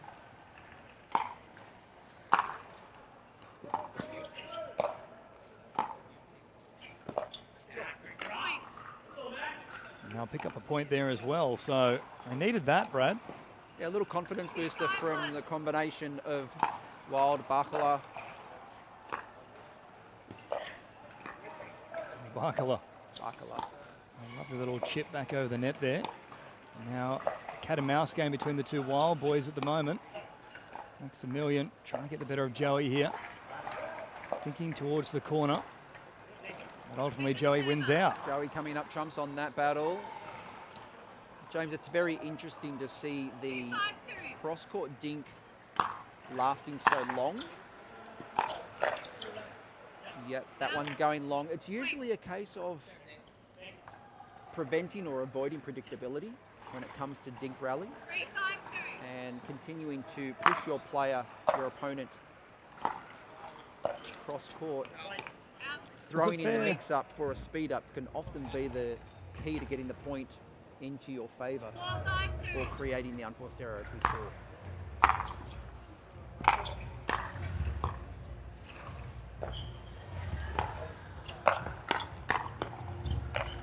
Lovely fire, fine Joey Wild winning out on that one. Is it fair to say as well, though, Brad, there's perhaps a little bit of nervous tension still here in the early stages of this one. We're coming into quarterfinals, and maybe that's why we're seeing a fair bit of this cross-court, short-range attacks. Yeah, absolutely. The boys are feeling each other out at the moment and just trying to understand or discover what might be an elusive weakness. Still very tight at the moment, though. 5-4 here with Navratil now on serve. Just towards that no volley zone. Wild, oh, great recovery there. Now speeds it up, Navratil as well, and then Wild. Unbelievably punching hard at the net. Both teams really bringing the heat. Wild by name, wild by nature there, Brad. Yeah. Oh, And the Navratil. forehand drive down the centre. The boys might have thought that was sailing long, but it ultimately dropped or dipped into the baseline. It's one that you could put a microscope on, and only just clipped the baseline. Once again, there's that cross-court shot from Maximilian Wild. Speed up from Joey Wild down the middle, finding the gap there. That was that unpredictability that we were talking about just a moment ago. Engaging in a cross-court dink rally can sometimes lock you in, and you may not expect what's coming, and that's what you're counting on as the attacking player. Looking for the lower paddle face, drop down, opening up the shoulder, providing target for your opponent to really dial in and try and push that ball into your arm that has dropped, giving you the advantage of the placement. And certainly you'd have to say between both Navratil and particularly Joey Wild in the opening exchanges here, they've got that more right than their opponents. Yeah, they are finding a little bit of range and just really working out where the I suppose the weakness in terms of the placement of the ball needs to be. Joey's creating scenarios where he wants his opponents to think that they know what's coming next. And whilst he's doing that, he's obviously working out a way to creep in and create the uncertainty. You can see some signalling happening from the combo of Wild Bacala. So we'll look out for the switches. So picking up here at 8-4 with Navratil on serve. Oh, Wild, lovely angle there. And then Setting up Navratil. one beautifully. Full control of that placement. Well, typically we see Wild and Navratil in the opening exchange here split right down the middle. That was right through the middle of the legs, though. Talk about finding your mark. Control here from Maximilian Wild. And now once more that cross-court action between himself and Joey. The ATP finding the net post that time. He's had success there already so far, Joey, so going back to the well. Not quite getting it right this time, though. Second serve now. A steep return from Maximilian. Right at the toes.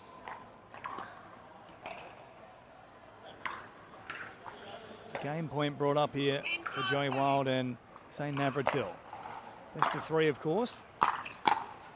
You can see Max Wild just keeping the ball deep at Joey's toes, hoping for the pop-up opportunity, but didn't need to put one away. Plenty of movement on that ball in flight too from Maximilian. Kept alive here from Joey. Great hands from all four players. You see how quickly the momentum changes in a point where the combination of Wild and Bacala seem to be putting the pressure on there at the net exchange. They were forced back on the back foot. Good opportunity here now for the Wild tweener. and Navratil. That was classy from Maximilian Wild. Bacala just over the top. Oh, lovely work from Joey Beautiful Wild. counter there from Joey. Fair to say, Brad, so far he's been the star of these four. You Certainly seeing the ball nicely, reading it well off his paddle, watch his opponent's positioning. Navratil hemmed deep into the court momentarily. Now back into the edge of that kitchen. Oh, and then acrobatic from Bacala as well. Looking for the Ernie opportunity, hoping for the pop-up. Got himself back in court pretty quickly though. The boys having a joke about that. Well, for our Aussie Manoeuvre. viewers, that was like watching someone taking a cricket catch on the boundary and having to hop back in time. That's there, now completed for game one. So Wild and Navratil with an outstanding start here, Brad. Mate, it was good to see at the very beginning of this first game of this quarterfinal match, the gentlemen were taking it nice and slowly, feeling each other out, putting a bit of pressure on at the kitchen line, dinking cross court, creating a few opportunities, some loose balls. But then the heat came. Some really strong aggressive exchanges at the net. But as you mentioned, the combination of Navratil and Wild are seeing the ball beautifully off the paddles. Well, it's like a watermelon to them at the moment, but you know there's still some opportunity there as well for Maximilian Wild and Bacala. I mean, 5-4, they got themselves back into the contest having been down 5-1, so it's not out of the realm of possibility to make this one a tight second game. And that's where the psychological play really comes in, staying focused and realising that you came out here with a particular game plan, and whether or not the game plan is working, you either stick with or you take your time out to reassess and have a look at what's happening to bring it back into your favour. But clearly the combination of Max Wild and Bacala were happy with how things were progressing, and as you said, they brought a few points back into the match for themselves, got themselves back into flavour. And I think they should be happy with that performance, because they certainly put some pressure on and had some results from that pressure. Interesting to see if they keep that same game plan of taking the heat at the kitchen line to these boys, Navratil and Wild, who are seasoned players. And I mean, Zane Navratil has been on the professional circuit for quite a long time in the United States, so he will have seen it all.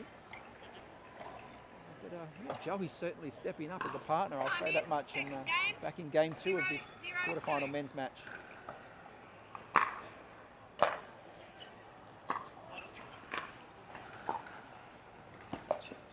Oh, uncharacteristic unforced error there from Joey. Pretty much the first thing we've seen him get wrong so far in Yeah, this I game. think that might be the first unforced error. Nice placement there again from Maximilian Wild, who's been happy to do these little cross-court dinks so far. Oh, the dig from Navratil not quite coming off. Tough one to deal with, awkward height. Yeah, Bacala really put it down low towards his ankles. A little wide. Start here to the second game though for them, up 2-0. Oh, Joey with a beautiful. wonderful angle there. Nice shape on that forehand cross-court dink. Really pushing it wide, taking his opponent out of court. Full stretch. One serve now, down by 2 in game 2, but having won the first game. Navratil shifting towards Maximilian Wild on that left-hand side. Yeah, really pushing hard on his backhand. Putting the pressure on, understanding that Max is engaging in the cross-court dink, and he's banking on that to continue before he creates an opportunity for a speed up or a flick. Here we go again.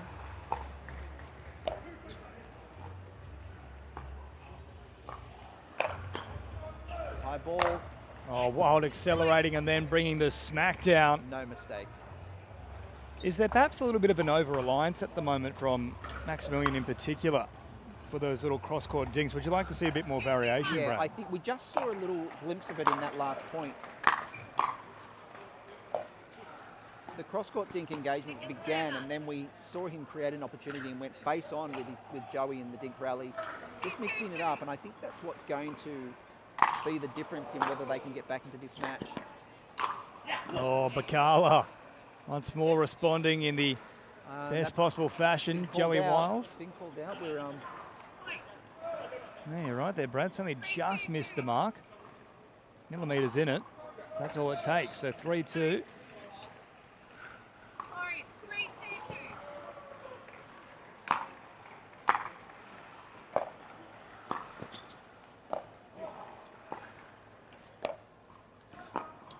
there it is. Loose ball off that backhand dink cross court. That's the one that they're waiting for. Yeah, just far too high on that occasion there from Maximilian Wild. Right into the zone there for Joey. Yeah, and as I mentioned, it would be interesting to see if he continues that pattern of play, because he's really being challenged on that cross court dink. You have to wonder what the discussion was during that timeout that they called in game one. It hasn't really shifted the course of momentum so far. There's another point on the board for Wild and Navratil, 5-2 now, so they're closing in on the match. Semi-final berth awaiting. 5-2-2.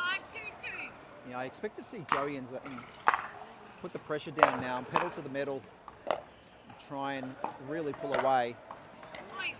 Case in point, they are seeing the ball, creating every opportunity, really constructing the point now, working hard to go through the motions of pushing the players wide, getting to the toes, making them uncomfortable, pulling those balls loose, and creating the opportunity for the put away. It's simple pickleball. It looks very fantastic and exciting to watch, but it really is fundamentally simple pickleball that they are doing very, very effectively. Yeah, it's just high efficiency at the moment, isn't it? It is. It's almost every opportunity that's presented themselves, they've cleaned up with it. Absolutely. You use that word very, very appropriately there, James. It's efficient. It's very efficient play. You know, when it comes to pickleball, there are patterns throughout games, and the patterns of play are particular strategic placement of balls, pushing your opponents around, watching their movement, and hoping for an opening off a loose, wide backhand, making someone stretch a little bit wider, opening their paddle face. You know, as soon as you see that open paddle face, the ball's likely to come up. You start your movement towards that loose ball, and ultimately you've got it on your paddle before you know it, and they are just punching hard. And pulling all the punches for that matter as well. So Wild and Navratil closing in on a semi-final berth. 6-2 in this second game, of course. They cleaned up in game one, 11-4. It was tied at one point, 5-4, but then they really pulled away, and despite a good start in this second game. Then let's not discount the boys from Australia, Max Wild and Bacala. They certainly are giving it to Joey and Zane. Just see there as well, Brad, a little bit of frustration starting to creep in on the faces of both Maximilian and also Dave. Can be such a mental game at times. And this is the difference.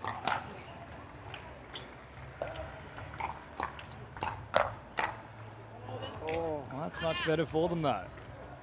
I'll be happy with that. That'll be a little vote of confidence on the behalf of Maximilian and Dave.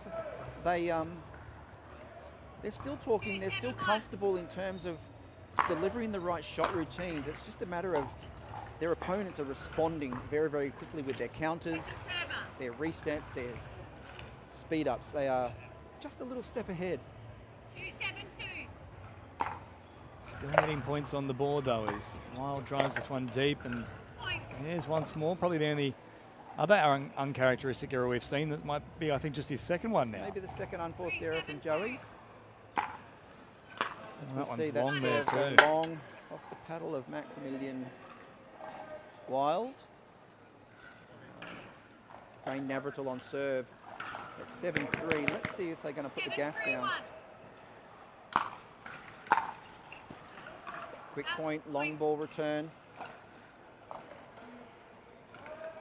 8-3 now, not too far away. Navratil once more will look to drive this one deep. Quick serve. And they're just their own worst enemies at the moment, Brad. Yeah, they're just getting a little caught up, a little tight.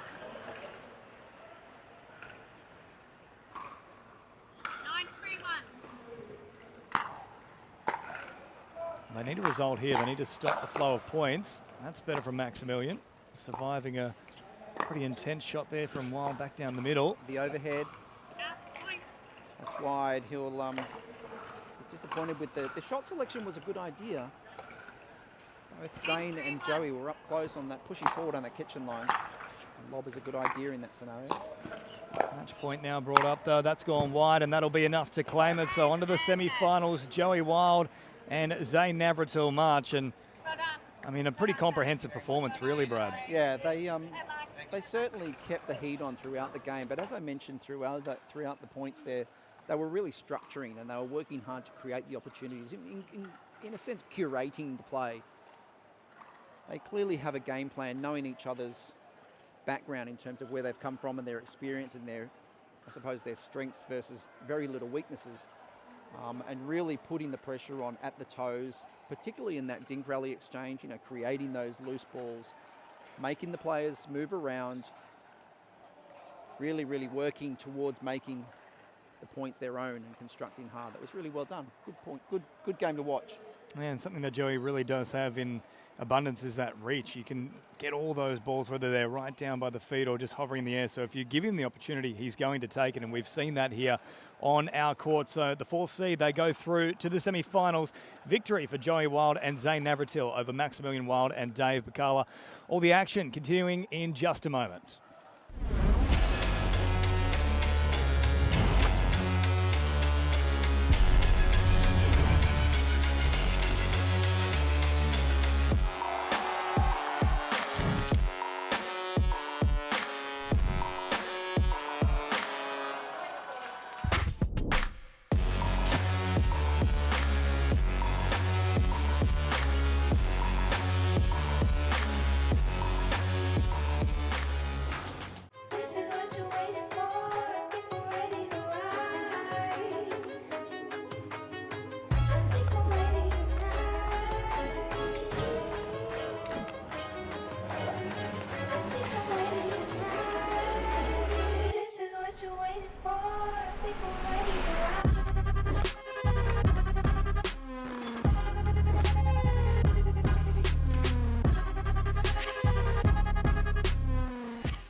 This is what you're waiting for. People ready to ride. I think I'm ready tonight. I think I'm ready tonight. This is what you're waiting for. People ready to ride.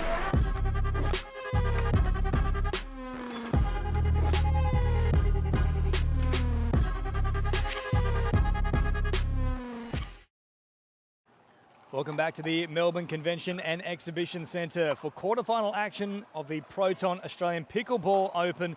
James Preston and Brad Class to bring you all of it here between Aaron Blitz and Josh Chia, the 24 seeds, but they are up against some of the heavyweights of this competition, the 3rd seeds, Quan Dong and CJ Klinger. This should be an absolutely mouth-watering fixture, Brad. James, you arrived at the right time, mate. This is going to be an absolute cracking game of pickleball here. Two of the finest international imports who have made their way all the way down under to join us here at the Proton Australia Pickleball Open, versing some very local boys who will have a very big following. You can expect this crowd to grow exponentially as word gets around that Josh Chia and Aaron Blitz are taking on these international flavours. Brad, we can already see in the stands that that's filled out significantly compared to our last quarterfinal, and I dare say there'll be some raucous support for both Blitz and Chia here, the two Melbourne boys. We have the coin toss now. What are we expecting in terms of styles here? Is it a bit of a mesh? It's a very safe bet that we will see a lot of tennis-esque play here. Quan, as we know, has come from a very successful junior tennis background. Josh Chia joined the pickleball world last year. I was actually very lucky to play with Josh in his first tournament back in Brisbane, and he is full of colour and fanfare. Hits the ball very cleanly. Aaron Blitz is a seasoned professional here on the Australian circuit as we are about to get underway. CJ Klinger on serve at 0-0.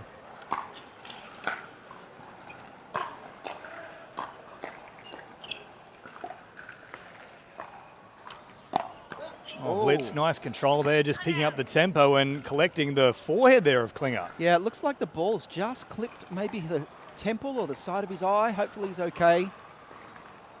Just deflecting off the top of his paddle. 0-0-1. Josh Chia on serve.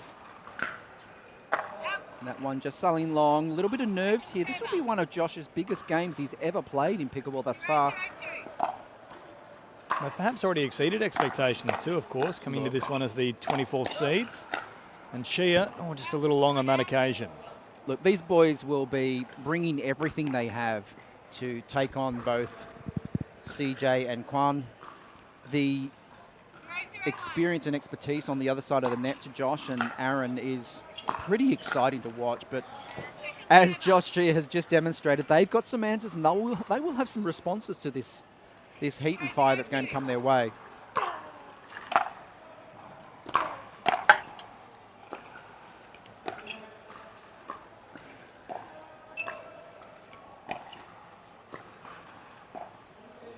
So we have an exchange. Big rally here between Blitz and the speed up, just sailing long. And James, you'll notice, as I mentioned just a moment ago, that Quan comes from a background of tennis and he gets down so low to this ball. Forehand was really driven a couple of times in that particular pointers. Now Chia just tiptoes down the sideline. The cross court there from Klinger. Well, it's a very cagey opening here, Brad. Yeah, it's very tense on court. I'll say that much. He's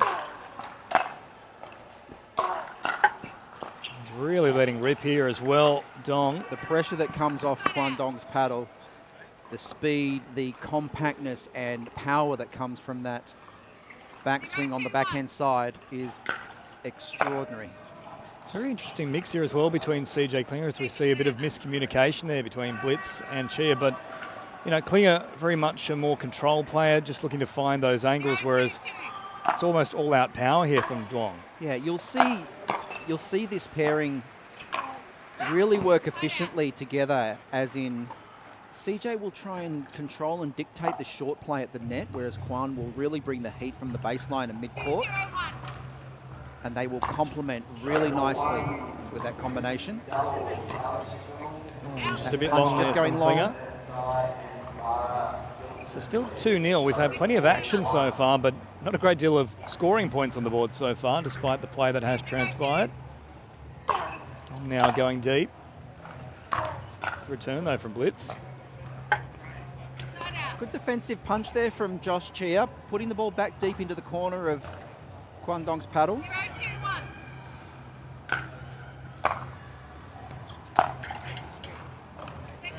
Aaron just running through that forehand a little bit, not setting himself before he made the strike.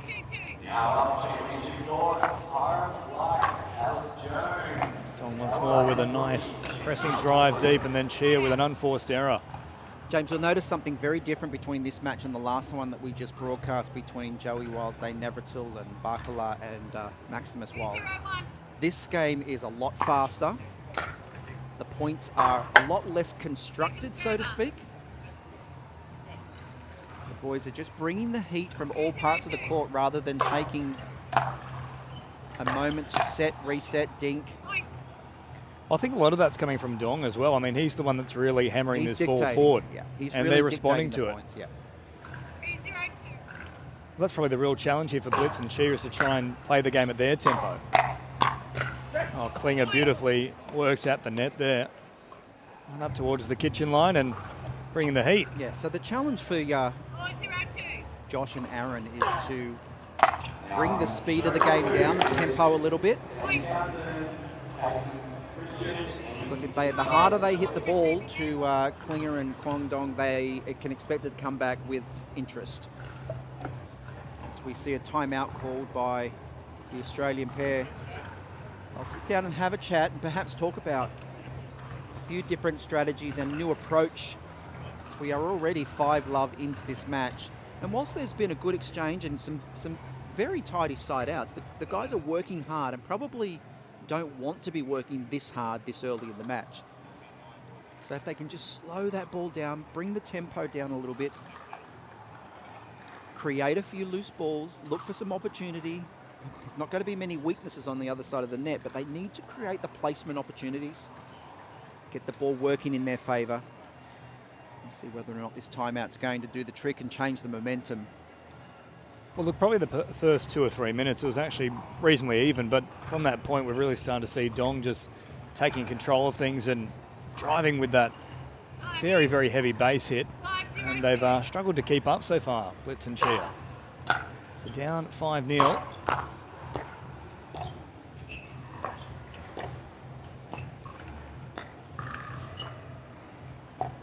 And then Blitz once more with an unforced error. It's what I expected them to come out and do. Slow that ball down. Josh took the opportunity to put a ball short into the kitchen, try and bring the tempo down a little bit. Flirting with danger there with that return from Blitz right on the line.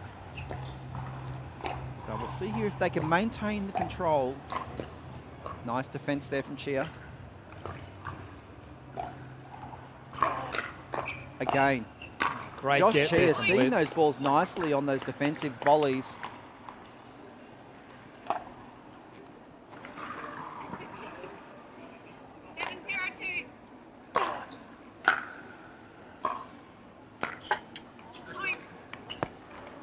Ball just clipping the net cord and dropping short on the side of Blitz and Chia. They're not far off though here, Brad. No, It's just a they're few not. loose shots that have really been punished. You know, I think it's been tighter than the score would indicate it. 9-0 now. Klinger and Dong are not powering through these boys. They are making them work hard, yes, but most of the points that are coming for CJ and Kwan are from unforced errors. So now Chia on serve, looking to get their first points on the board. That's nice from Blitz. Oh, the defense from Klinger, unbelievable on the overhead from Blitz.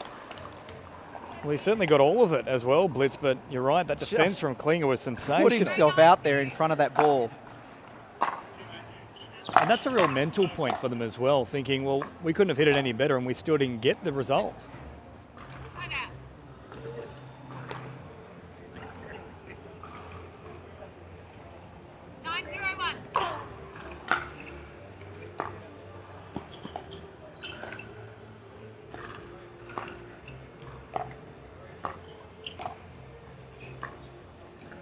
cautious here from both Blitz and Chia. Oh, the 8. One looking for the Ernie opportunity early on. Oh, Blitz going for the backhand drive.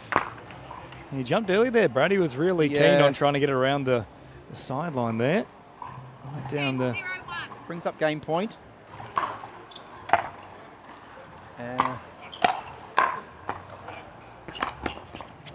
Oh, and Aaron finding the opportunity. It's almost the trick shot Just in the end. dipped onto Kwan's toes. Great shot, Aaron. They're still alive in this first game for the moment. Chia, unfortunately, they will hit the net, and then it'll be essentially a clean sweep here for game 1 for Tong and Klinger. An interesting first game. You know, there's certainly some potential here for both Josh and Aaron. They're trying hard. They are thinking about changing the momentum, bringing the tempo down a little bit, and you've seen them trying to craft and construct. But unfortunately, it's just a matter of when the opportunity comes up and they have that loose ball to punch hard and put away. There's a paddle right there on the other side of the net, in place, ready position, and countering back. And I don't know that they're counting on that coming back so quickly and efficiently. But the international combination of Klinger and Dong are just next level. Well, look, they've come to play. They're the third seeds as well, and we've already seen 4 seed Joey Wild and Zane Navratil come through. So as it stands, the competition is largely panning out as to be expected. But, a few little tweaks here and there, there's a chance. There's a chance for Blitz and Chia. Absolutely, there's a chance. Look, we've seen some major upsets come here from the Australian players taking on the internationals, and it's not impossible. It's on the day anyone's game, and points. They happen very quickly. But if you construct and you take your time and you're patient and you are making the opportunity present itself, then it's yours and it's yours for the taking. But I'm excited to be calling this match because having these internationals here is a real treat, and they are wonderful players and really just as wonderful human beings, enjoying the crowd, engaging with people. And it's a really well-meshed team as well, Brad, this Klinger and Dong combination. I mean, we talk about the power game of Dong, but it's precise from Klinger. Absolutely. And defensively very sound too, because Blitz has thrown a fair bit at him as well. We're underway in game 2. Josh Chia on serve. Nice return there from Kling. Just watch how low these guys get to the ball. Great angle there from Dong, and now Klinger looking to step up the tempo momentarily. Blitz responding with a slowdown option. Speed up down the line from Kwandong, finds its mark. Beautifully timed. Well, that showcases the kind of form he's in at the moment, Brad, because there wasn't too much wrong with that shot there from Blitz. The boys were working, they were putting themselves into that point.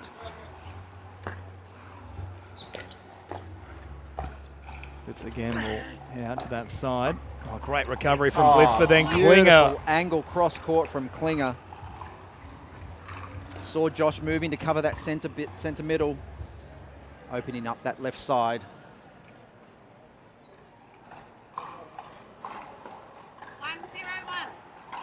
Oh, classy there from Klinger. Decent serve as well. Blitz now up to try and control things a touch more, and that's better from Blitz. Putting a little punch down the middle on the backhand paddle of Kwandong. Again, there's the speed off the paddle itself, and too long from Chia. We haven't had much of an answer for the pace of each of these shots from Dong. We're seeing it again there, for example. Putting some good shape on that ball as he strikes and comes forward on top. Making it dip mid-court through transition, which is where we find ourselves getting stuck most of the time. Chia, that was a little bit loose. Klinger didn't punish it though. Still in the point for now. No control from Blitz.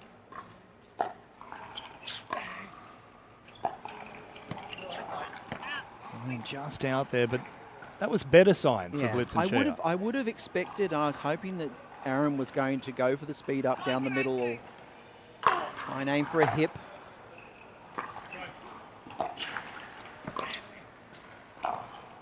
You know, sometimes we can be a little bit too patient, overcommit to the dink rally. Well, that was the key in the last quarterfinal we saw. Joey Wild, the moment the opportunity was there, he took it. Yeah.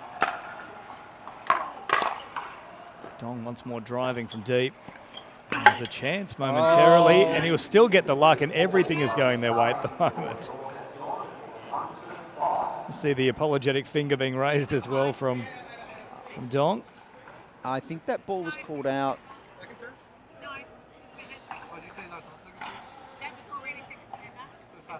Side out. Klinger just checking with the referee, Julie Campbell, officiating this match for us. Here with a very shallow serve. Dong, as a result, starts to up the tempo straight away. Oh, the punch off the backhand of Blitz. Sailing long.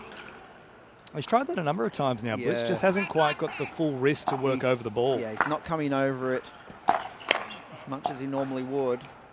That'll be timing. Chia momentarily thought about the tweener there. In the end, went for the lob, and it was wide of the mark. Going So for the safe drop, and it just went wide.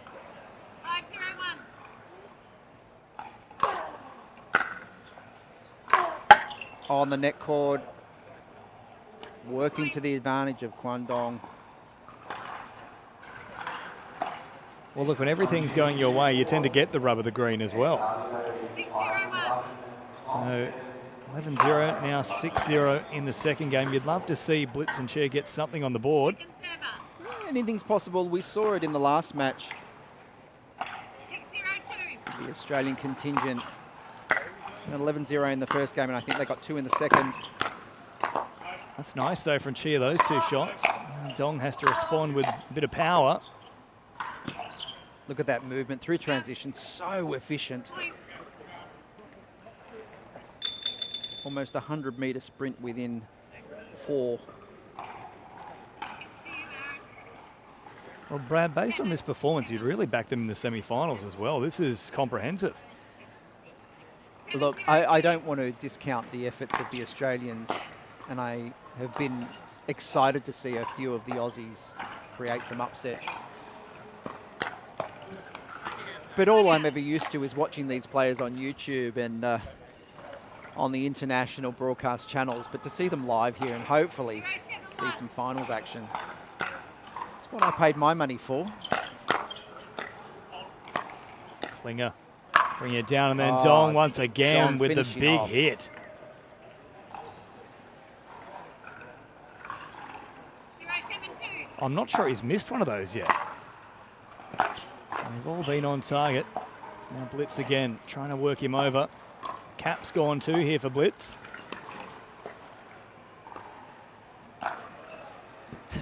Can only mean one thing when Aaron takes his hat off. He means business. It's all out.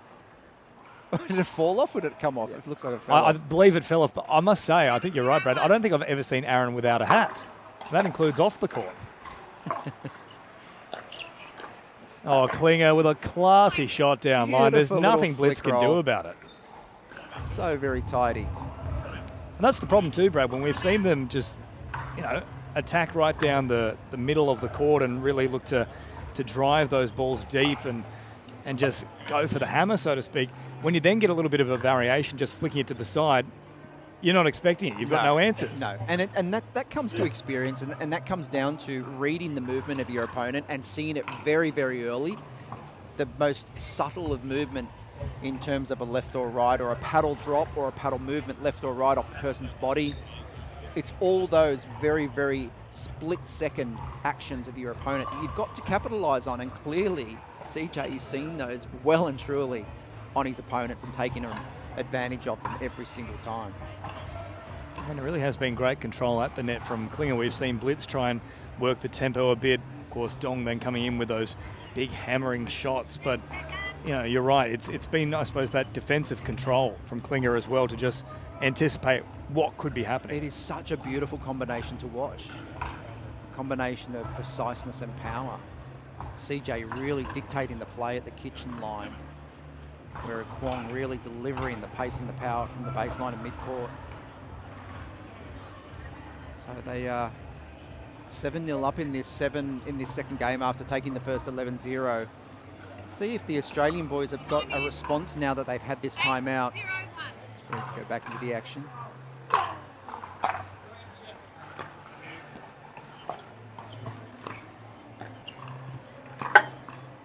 And the speed up from Klinger, just clipping the net cord and sailing long.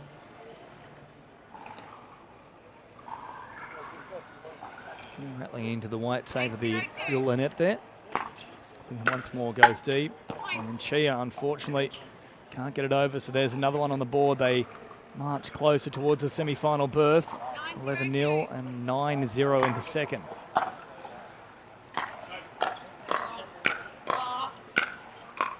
The overhead opportunity. What a recovery from Dong, though, from beyond the baseline. Oh, Klinger with a little pick-up. Pressure there from Aaron and Josh really bringing it. The overhead opportunity. Both of them saw the ball and both wanted it. Ultimately, one had to move out of the way. I think the captaincy card was pulled there by I think it Aaron might have Blitz. been. You're right. You're absolutely right. And Chia was underneath it, hopped out of the way. Yeah. There's a couple of good shots before that, though, from Chia. That really drove Dong and Klinger deep. And again, that's what we're seeing, Brad. It's quite literally a case of inches here that they're just missing by. Yeah, they are really dicing with margins and percentages at the moment.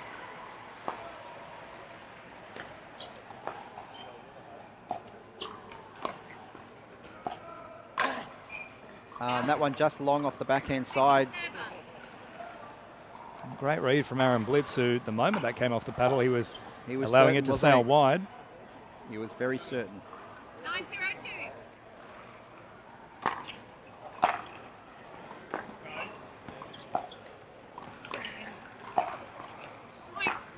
Brings up match point for the combination of Klinger and Dong.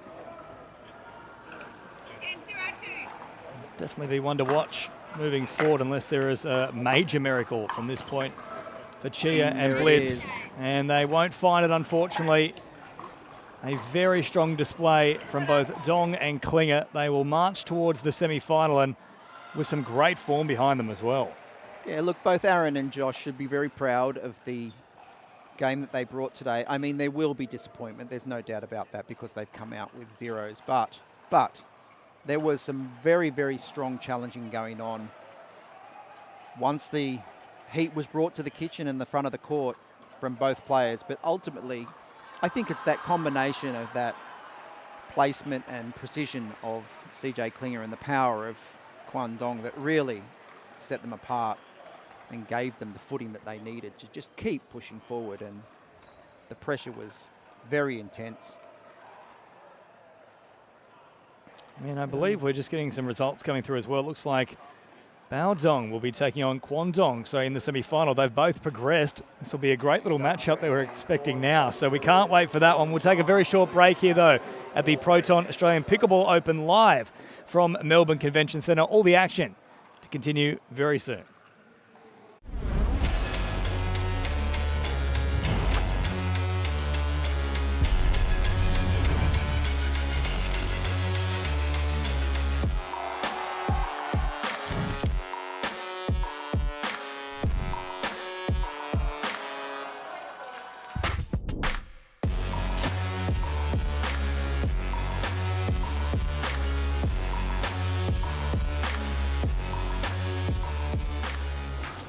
This is what you're waiting for. I think we're ready to ride. I think I'm ready tonight. I think I'm ready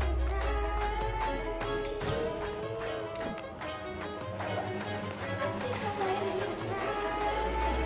This is what you're waiting for. I think I'm ready to ride.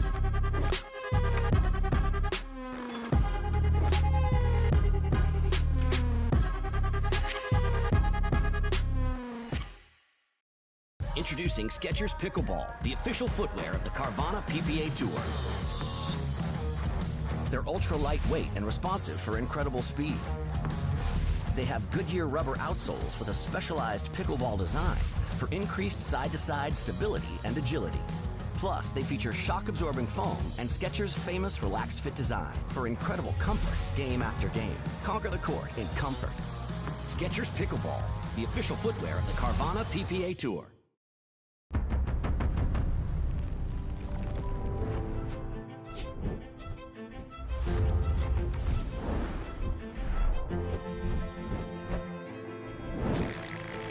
Water, waste, energy. The game is on. Together, let's fight the ultimate match, ecological transformation. Veolia.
Welcome back to the Proton Australia Pickleball Open live from the Melbourne Convention Centre. Our last quarterfinal of the lot. We've had some cracking fixtures already, and now some of the biggest are on stage. It's the number 2 seeds, Colin Johns, teaming up with Jay De Villiers up against the all-Aussie contingency of George Wall and Lucas Pascoe. Now, those two certainly know each other's game.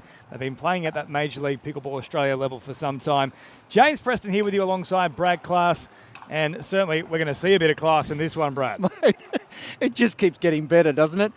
Jay De Villiers and Colin Johns coming on court here in Australia, downtown Melbourne, taking on our local Aussie flavours of Lucas Pascoe and George Wall, two of our very consummate men's doubles players here on the Australian circuit. And I have to say, you know, the level thus far has been incredible, but I think we're in for another level again when this match gets underway, because all 4 boys, quite big, quite tall, very powerful players. But, you know, these American players, they have played this game for a lot longer than we have in this country and have a lot more court time experience. But nonetheless, I'm sure the Aussie boys are going to bring them something to take home and talk about in terms of their experience here in Australia. Well, in terms of growth as well, I mean, Lucas Pascoe is part and parcel of that. Of course, went the number 1 draft pick for the Major League Pickleball Australia tournament last year, and still only, I believe, just 19 years of age, and he's getting better and better with every tournament. So don't discount them here. If there is to be an upset in the quarterfinal, for me, this is the main one it could happen in. This is where we can probably expect some incredible partnering in terms of complementary play. The Australian pairing will have seen each other's play on the same side and opposite sides of the court. We're about to get underway in this first game of this last quarterfinal match. So Lucas Pascoe to serve. Oh, De Villiers. There we go, Brad, straight away. There's Well, the class. you know, there was a loose ball there off Lucas's Pascoe's paddle straight away. And Jay's never going to miss one of those opportunities.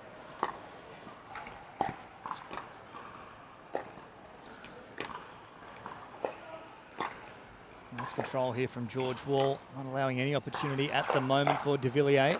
He's round the side as well, nearly got there. The ATP defended by Colin Johns and gave an opportunity for George Wall for another punch down the middle, but he just pushed that one into the net. So first points on the board here. 1-0 to Johns and De Villiers. And now Pascoe comes up with a cracking shot at the net. Terrific counter there from Lucas. Saw the ball nicely, punched it in the corner.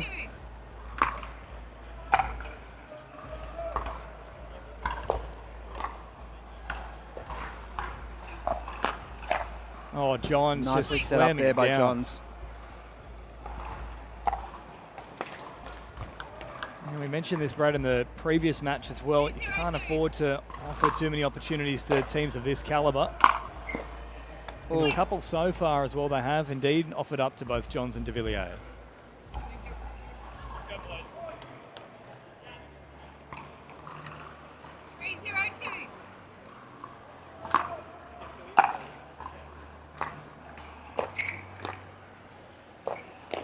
Oh, nice little flick there from Wall. Nicely disguised there from George, really put a little indecisive moment in the heads of his opponents. He's a player that certainly does keep the opposition guessing, George Wall. Yeah, he does. He's very crafty on court. Great control there with a miniature firefight. Colin Johns winning out. Second serve still to come, though, for Wall and Pascoe.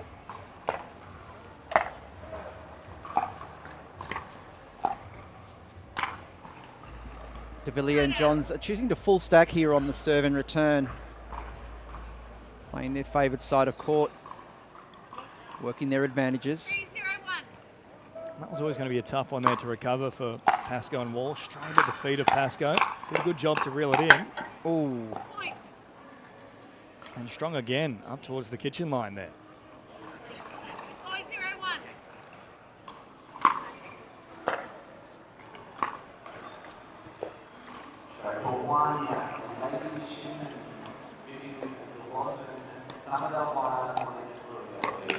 Pascoe with a heavy amount of spin, but dispatched from De Villiers.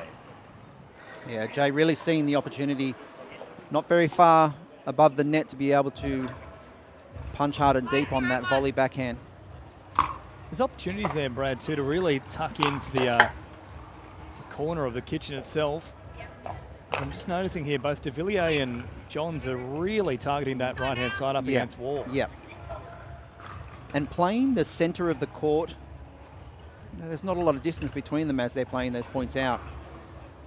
They are certainly enjoying the experience, both of them off court here, smiling and talking about the match thus far, I'm sure, and how much they love visiting us down here in Melbourne, Australia for the Proton Australian Pickleball Open. Guys make their way back to court. Lucas and George will have had a moment to reassess and discuss the potential to try and uncover a few opportunities and exploit a little bit of the gameplay that they're currently being served up from Johns and De Villiers.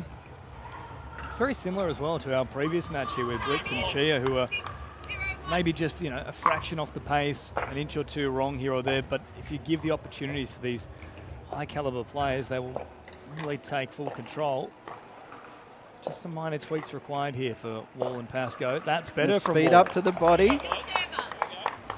Perhaps a tactical part of the discussion that was taking place off court. We haven't seen it so far. That's the first one where right. Wall is aimed directly at the body there of De Villiers or Johns for that matter.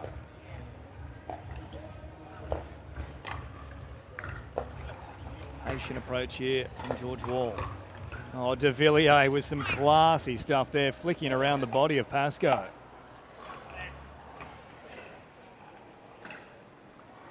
$7-0-2. 7-0 the scoreline. Very comfortable lead at the moment. Oh, that's lovely from George Wall, though. Stayed in the fight and then finished with aplomb. Jay just found himself a little bit stuck in the centre there and opening up that left side of the court for George to put a little flick down the side. 0-7-1. Deep serve too from Pascoe, but the return from De Villiers was exceptional. On the line. Push George onto the back foot a little bit. 0-7-2.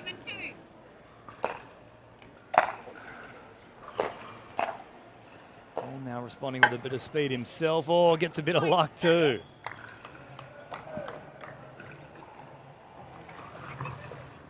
That's what they need as well, Brad. Just something to go their way here. Maybe get a point or two on the board and start to shift that momentum a touch. Ooh, right on the toes of Lucas Pascoe, unable to get the paddle down low enough to dig that one out. And side out, De Villiers on serve. 1-1.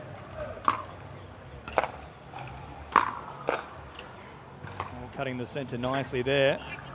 It was a great opportunity for De Villiers to just hammer that home, but it was well read from George Wall.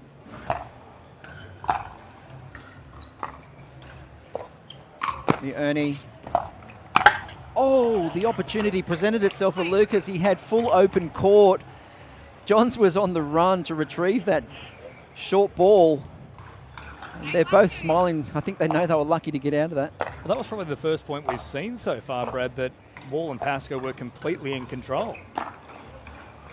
One's a little wide, but we've seen them pick up a couple of points here and there, or stop the momentum on the serve. But in terms of from the very beginning to the end of that point, outside of the final shot, it was all them. Yeah.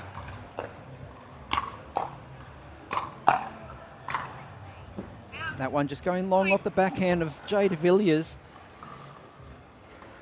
He was leaning long and hard into the kitchen, holding the ball on the paddle. Just held it a little bit too long. 8-1 the score as Wall tries to pick up that paddle speed a little bit. De Villiers patient. Watch for the speed up. It's nice from Wall. Stayed in the point.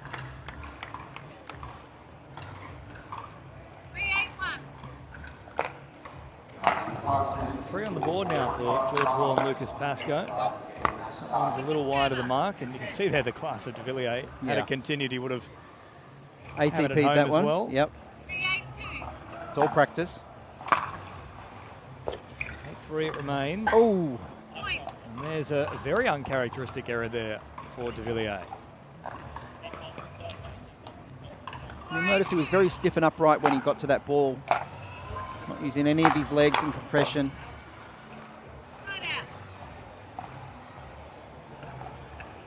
Nice little fight back here too from Pascoe and Yeah, Wall. they're finding a little bit of rhythm. 8-4-1.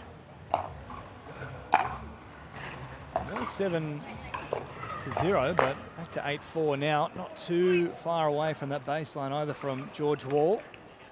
I like this as well, Brad. They're actually hunting points.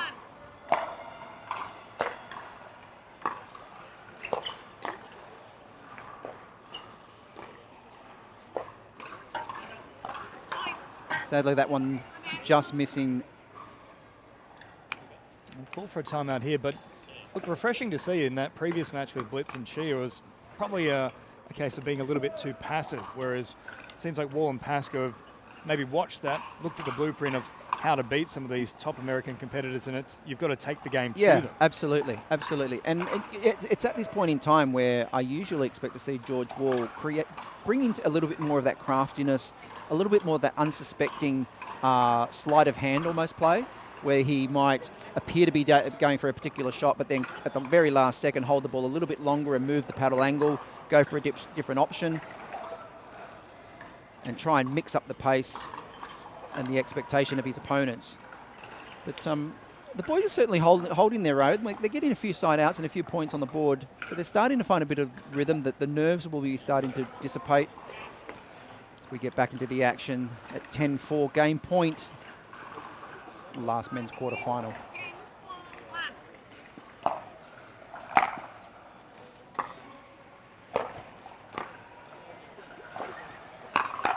Oh, and the counter from Lucas Pascoe is hot off the paddle, not missing the mark that time. That's beautiful work from Pascoe, the #1 draft pick in the Major League Pickleball Australia for 2024. You're seeing why right there, and then a good leave too from George Wall. I just won't go away here, Pascoe and Wall. And they deserve not to. They've made it this far. They've got to get their money's worth, so to speak. Oh, and that one's sailing wide off Colin Johns. A couple of unforced errors starting to creep into the game of the internationals. Well, this is the thing, Brad. If you do apply the pressure and stay in the point, you give yourself every opportunity.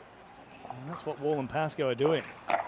Nice change of pace here from Wall. And there's Finished another one from Pascoe. Pascoe. Nicely set up by George Wall. He certainly took it to the firefight at the kitchen with some great responses off the paddle of De Villiers. They are building in this one. Johns now just slowing it down a touch. We haven't seen that too much from the two US boys. Was that long as well, was it? Don't think so. Perhaps not. I Maybe didn't see just any finger creeping go in. out. Yeah, it's just clipped the baseline itself, so 10-6. Second serve now for George Wall.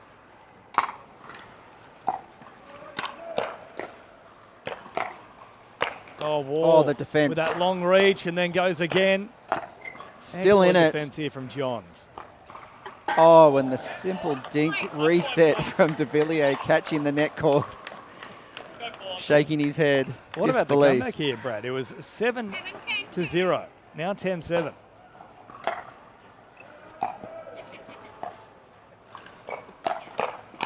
Oh, Wall exceptional with the This firefight is the amazement again. of pickleball. The momentum is shifting. Let's see if the US boys call a timeout here to try and break this run of points coming off the Australians. Well, Brad, we spoke about it earlier. If you're simply staying in the point and applying a little bit of pressure, results can come. And that is what Wall and Pascoe have been doing here. And There's they'll get another yet one. one. We have a 1 point difference in this game now. The boys have fought their way back valiantly to get themselves into an equalising opportunity. Once again, a nice serve from Wall too, nice and deep. Pascoe, concerted approach. Oh. And there's a rare error in what's been a great run for them.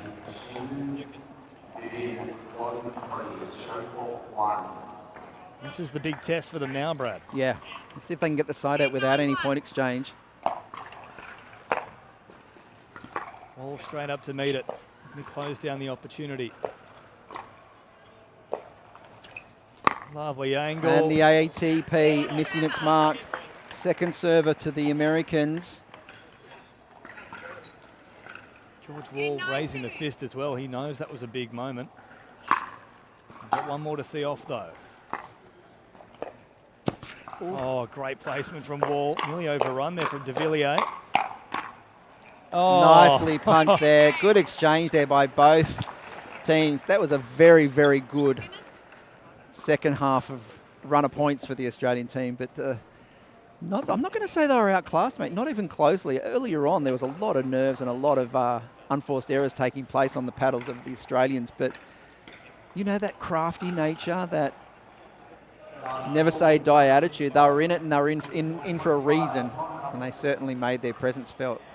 Well, it's almost a case of the Americans getting away with that one because they were coming for them. They never stopped pushing and nearly got the result, 11-9 in the end that game. But I think there's a lot of confidence to take from that first one for both Wall and Pascoe. And Wall in particular, his work at the kitchen, brilliant in the second half of that game. Yeah. George is a consummate net player. He has every single volley trick in the book. And as I said at the start of the match, he's a crafty player. He likes to disguise his shots, and particularly with his speed ups and his movement of the ball on that kitchen line around the feet of his opponents, trying to create and work to pull something loose to capitalise on. So spot in the semi-final up for grabs.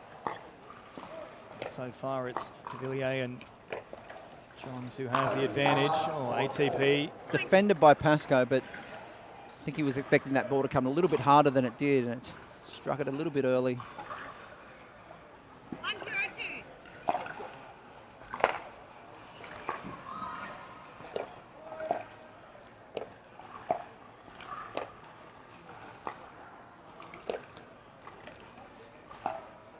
Nice coverage out wide.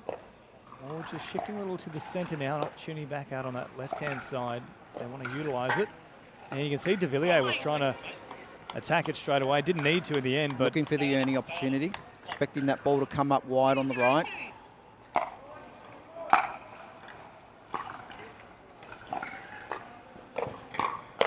Wall speeding up and de Villiers finding taking it that too. volley even behind his body. Really seen the ball nicely and able to connect.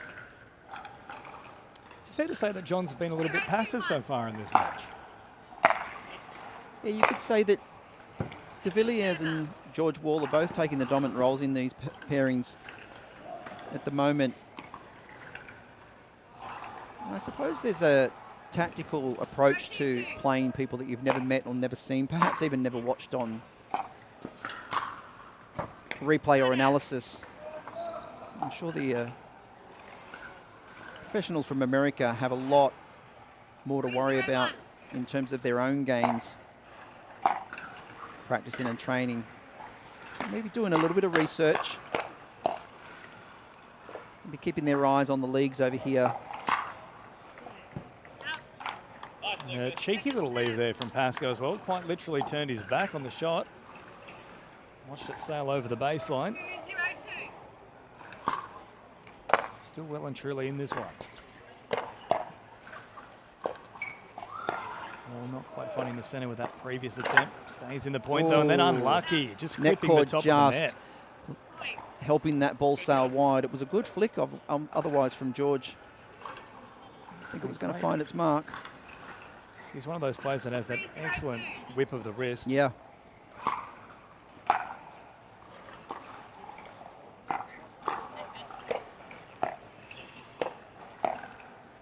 John's easy as you like, picking up off the toes multiple times and looking long, but going a little bit too long.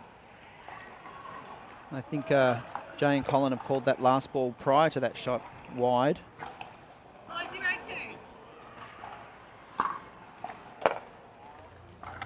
8 points on the board here in this second game, Wall and Pascoe. Oh, that's much better, right at the body. Not too much de Villiers could do about it. He's hit an out ball and he knows that it was going above his shoulder, and he's a very tall man at the kitchen line. It was still on its way up. Just couldn't quite pull his paddle back.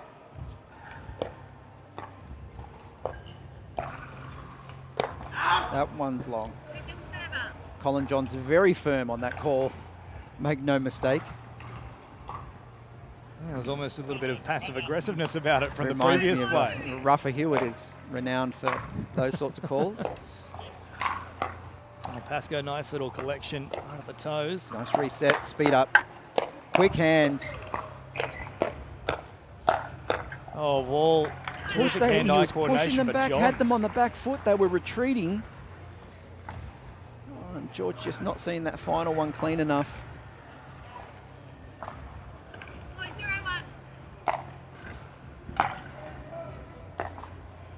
They have done a good job of so far in this second game, though, Brad, is just ensuring they're not losing points on that They're serve. not though. giving them a run very easily, that's for sure. Making them work hard for the points and the side outs. And of course, though, is one there that'll go in favour of the Americans.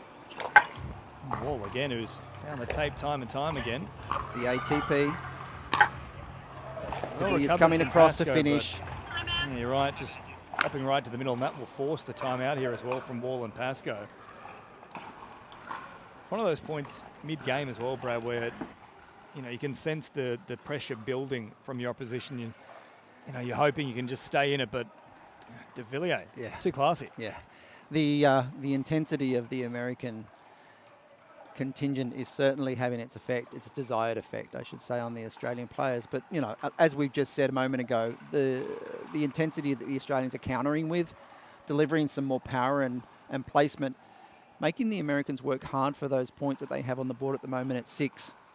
Plenty of exchanges of side outs. Not many runs of point opportunity. There's only 1 point here and there that is getting them ahead at this point in time.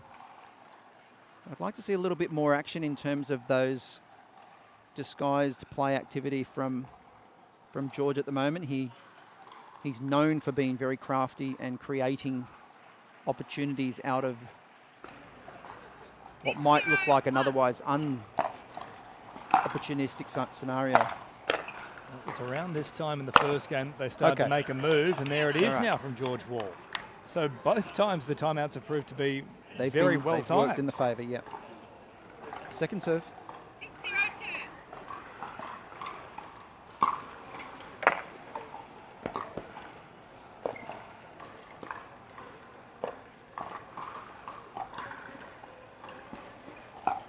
Pascoe picking up the speed and then just unable to get the arm around the outside of that ball. It was an awkward one where he couldn't quite get the backhand or the forehand going. Yeah.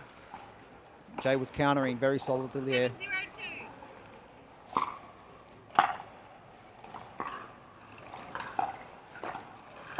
7-0-2. Nice Side roll out at the here. feet of Jay. And they get the result here, Pascoe and Wall, which is good to see. 0-7-1. So there, the run started in game one. Can they get it working now? Wall driving hard. Second server. Still not out of the woods just yet, of course, coming into this 0-7-2. particular match. Pascoe and Wall beat Jay Grewal and Zach Taylor. Oh, Jay De Villiers just ducking in time to avoid connecting with that long ball. Almost Matrix-like that move. 7-0-1. You can watch him code and play pickleball at the same time. Leo Ooh. De Villiers. A block volley there from George, just catching the net cord. 8-0-1.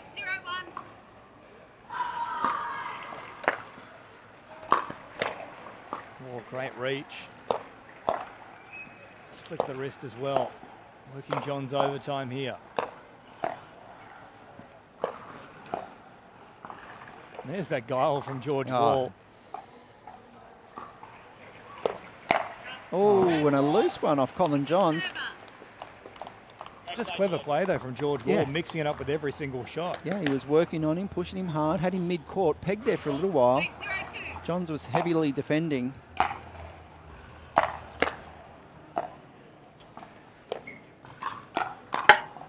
Oh, net cord working in the favour of De Villiers. Timeout called. Final timeout called by the Australian pairing. Yeah, well, something needs to change so you can understand why they've gone for it. And of course, coming into this one, Shane De Villiers and Colin Johns defeating Tim Karnetsov and also Nicholas Marginis. So, had a good ride here. They It's have. the second seed, and now as it stands, we've got the second, third, fourth, I believe as well, the top seed all through. So, Yeah. top four as expected. Yeah. So So unless Pascoe and Wall can come up with something here to pull this one out of the fire, we will indeed have the full contingency, the full complement of our top 4 going through. They showed signs in that first game, Brad. They did, and it was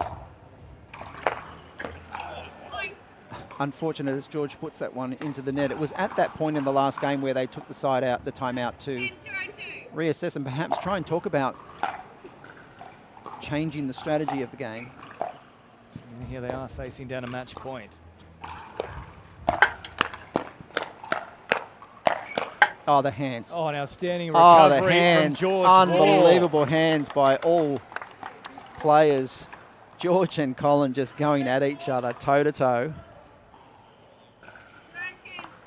One serve now. Can they get a run of points here?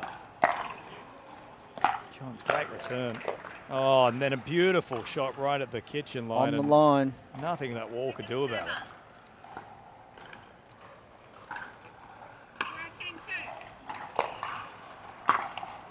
It's a different game from the first one, James. There's been less opportunities for the Aussies, and whatever opportunities have been there, they've taken had them. response. There's another one from De Villiers, just again dispatching of it. Little flick of the wrist and point sealed up. Match point again for Johns De Villiers.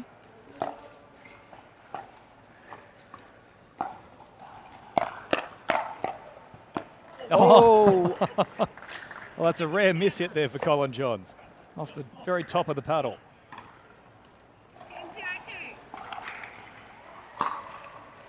One thing they've done quite well, Brad, the 2 Americans in this game, is just really nullify any input from Lucas Pascoe at all. And there's the match. Yeah, you're right, James. The intensity and the continued pressure from the Americans, no matter what they were fed in terms of aggressive power play or soft touch, they certainly had the responses and the answers to deliver and get them to a match-winning position to take them through to the semi-finals of this men's open event here at the Proton Australian Pickleball Open. I do want to give a big shout of credit out to the Australian boys. They certainly, in that first game, they were up against it and they had a 4-0 deficit to try and do something about. They took a timeout, came back on court and just basically went a little bit for it, put a little bit more intensity behind the ball, created some opportunities, opened them up, and they found themselves in a very close match, only going down 11-9 in that first. But I think that gave the Americans the message that they needed to do something. And in that second game, no matter what they were dealt up from the Australian contingent, they had an answer, and they had it solidly. Now, I think there'll be a few eyes as well on the likes of George Wall off the back of that performance, though, showing that he can mix it with the best. But you're right, it's just those pressure moments that they really tended to capitalise on, and that was the difference in the end. 11-9, 11 blot in the second, unfortunately. So they go marching on, Colin Johns and Jay De Villiers into the semi-finals. We'll take a quick break here with all the action for the Proton Australia Pickleball Open.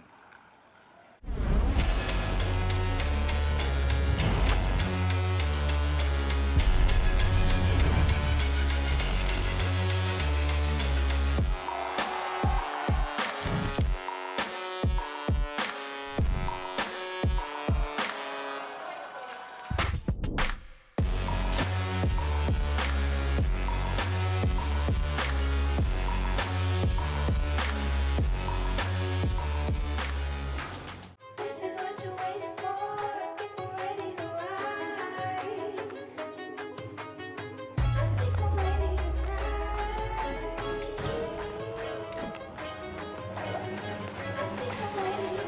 tonight.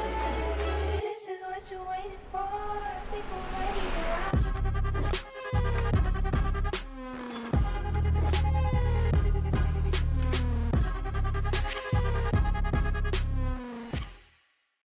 Introducing Skechers Pickleball, the official footwear of the Carvana PPA Tour. They're ultra lightweight and responsive for incredible speed. They have Goodyear rubber outsoles with a specialized pickleball design for increased side-to-side stability and agility. Plus, they feature shock-absorbing foam and Skechers' famous relaxed fit design for incredible comfort game after game. Conquer the court in comfort. Skechers Pickleball, the official footwear of the Carvana PPA Tour.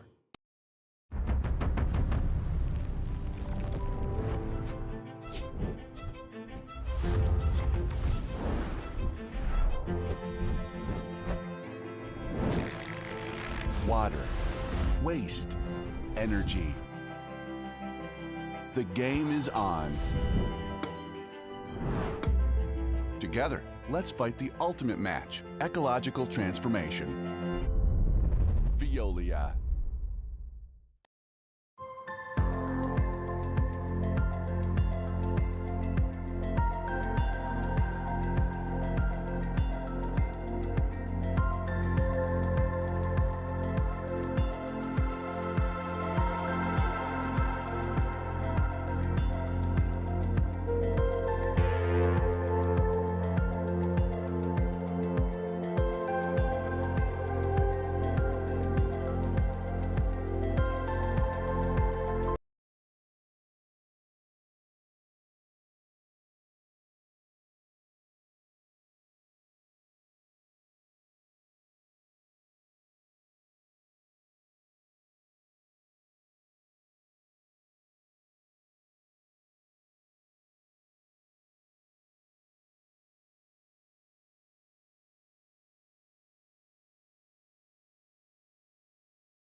Welcome back to the Proton Australia Pickleball Open, live from Melbourne Exhibition Centre.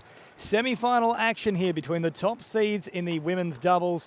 Tyra Hurricane Black and Elise Jones up against the fifth seeds, Amelia Schmidt and Danielle Townsend. It is Australia versus America, and we can't wait for this one. There's been some terrific results leading into this one for Danielle Townsend and Amelia Schmidt, overcoming the fourth seed of Andy Dikasavlovich, and Caitlin Christian, of course, was also in the women's singles finals, coming up on Finals Sunday to the tune of 11-2 and 11-9. So a strong result in the quarterfinal. And on the other side of the card for Tyra Hurricane Black and Elise Jones, 11-7 and 11-5 over Rose Van Reek and Caitlin Hart. So good form coming into this one, of course, also off the back of strong performance not too long ago, at the end of November, where they claimed bronze medal honours in the women's doubles at Milwaukee for both Black and Jones. And certainly some pedigree as well for the Aussie contingency. Amelia Schmidt, of course, the #1 ranked woman on the Australian PPA tour, hailing from Brisbane. And for Danielle Townsend, also a bit of pedigree there. The background in table tennis, she was selected as part of the 2023 World Cup Australian table tennis side. So terrific speed when she gets towards the kitchen area. Lovely little wrist work in her performance as well, and I certainly get to see that on show. Loves a good firefight. And for Elise Jones, it's been great success no matter what sport she's turned her hand to. Some success in volleyball as well. Turning pro, of course, back towards the end of 2021 into 2022. She's had some really good results as well across the board with pickleball. Sitting there, Amelia Schmidt with the smackdown too, so you can expect a little bit of that still to come. Final stages of preparation, but of course a spot in the final awaits, and their opponent, no matter who gets through, will be a rather tough one. 0-0-2. We're ready to get underway now, so Jones on serve. And worked here from Schmidt. Nice patience as well though from Black. Flicking it over, and then Jones tries to go for the smackdown. Good recovery from Schmidt. Been forced deep into that court though. Schmidt staying alive in the rally, and just narrowly falling shy of the mark. That one will go in favour of Black and Jones here.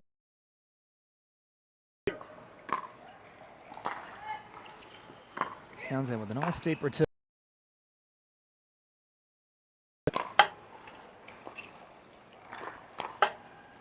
A couple of shots here clipping the net. Townsend just steering out towards the side of the court. Oh, Schmidt, powerful as well. That's good play. 0-1-1.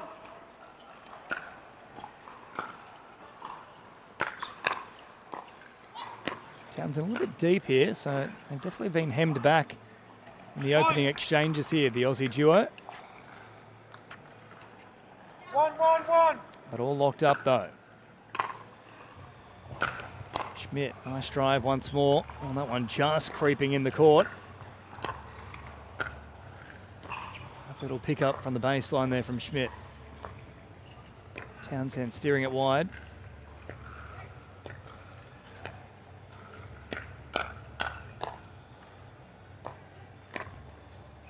Oh, and then just creeping in, Schmidt went ducking and dodging, or ducking and dodging, I should say, trying to avoid that ball.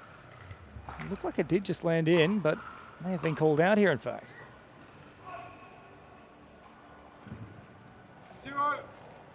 1-1-2, sorry. No, in fact, it has been called out. So Townsend here with second serve. Oh, lovely from Schmidt, right down Main Street. And they'll take a lead here, 2-1. 2-1-2. Jones stepping up, and now looking to lay down the law, gets a result. And change of serve to come here. Side out in favour of Black and Jones.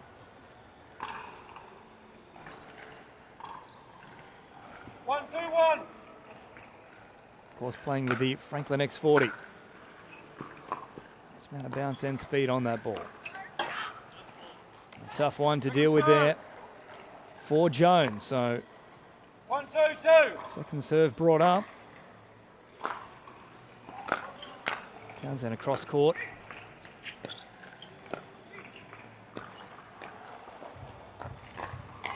And Townsend accelerating.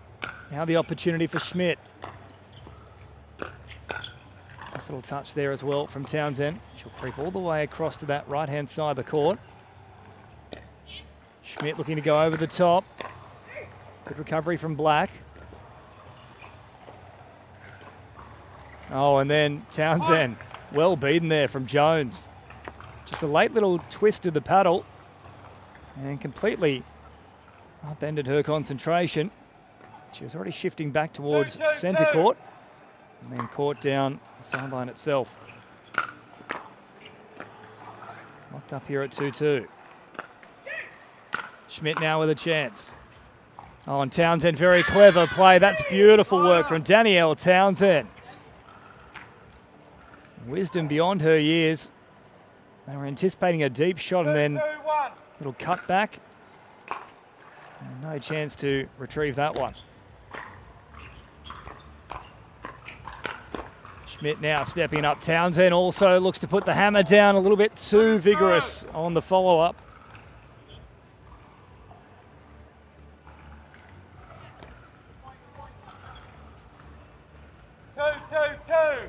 Second serve now for Schmidt and Townsend. Black coming forward.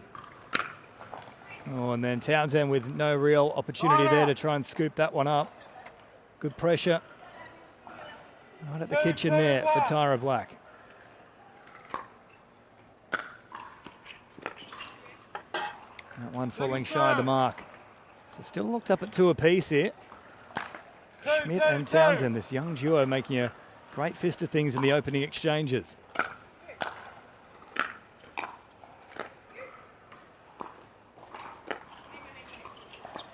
So far I haven't seen too much in the way of patient approaches from Schmidt and Townsend. They're quite happy to engage in the firefight. Jones just dabbing it over the top. And once more you can just see Townsend trying to increase the speed yet again.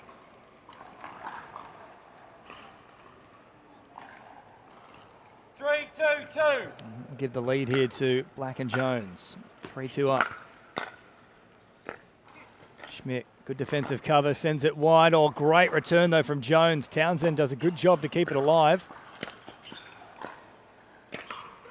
Schmidt now takes off into the body of Jones and a good result.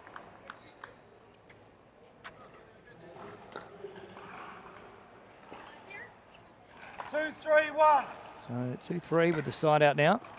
Schmidt on serve. Townsend was sitting deep, waiting for that to land just on the baseline, but over it, so locked up now at 3 apiece.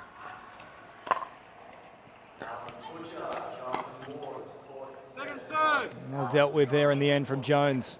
Right up through the middle. Black was also there. It was nearly a case of double paddle on it.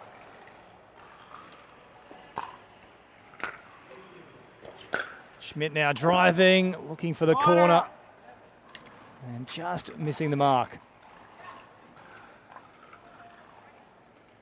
3-3-1. So now Tyra Hurricane Black on serve. Townsend with a nice little return. Oh, clips the netting. Lovely late change of angle with that shot there from Townsend. Now Black looks to head towards the corner. Oh, found an opportunity. Schmidt got out of the way of it. And they're claiming that might have hit the cap there of Amelia Schmidt. No complaints from her. Point. And that will stand. So 4-3 to Black and Jones.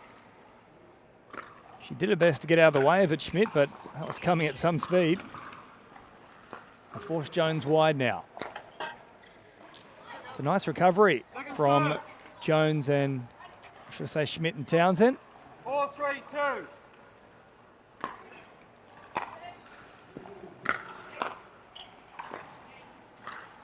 Townsend once more, just hang it over the top of that net. Oh, Schmidt goes big.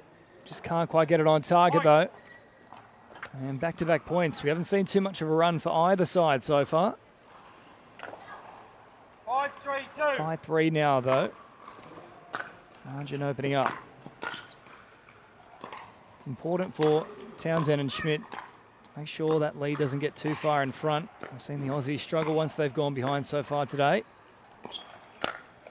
Townsend just gifting that really there for Tyra Hurricane Black, who took full advantage of it and then straight into the body of Schmidt. They'll call a timeout. So 6-3 the score. That most recent point, and promising signs here for Schmidt and Townsend. If they can try and get involved with those firefights a little more, that's where Townsend and those table tennis skills, the background that she's had coming into this pickleball sport, and it's growing so brilliantly across the globe, that's where she really has found a home. And a very aggressive presence on the courses, on the court as well.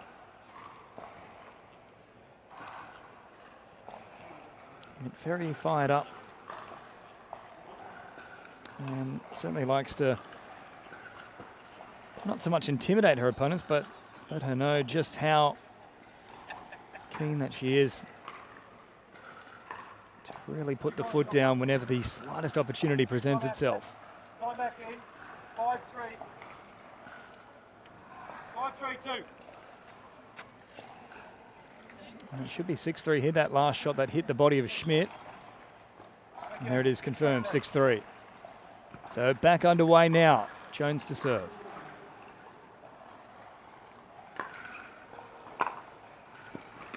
Townsend looking at midway through the court, then finding a beautiful volley right through the centre.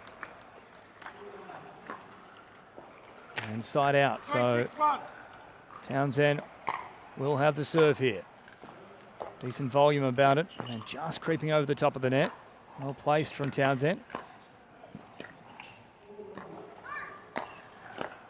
Good reach from Townsend. Now Schmidt with the backhand, following it up.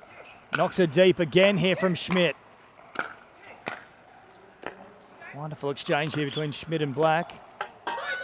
And it will be the Aussies who win out. Good pressure from Schmidt and Townsend. Now close the gap a touch, 6-4. 4-6-1.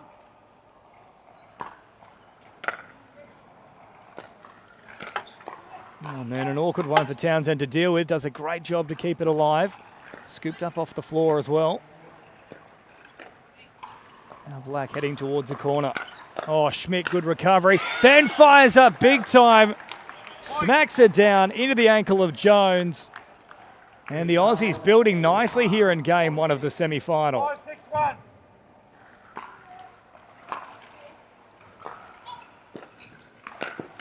Again, Schmidt aggressive right at the kitchen. And she is cooking with gas. 6-6-1. Locked up here, 6 apiece.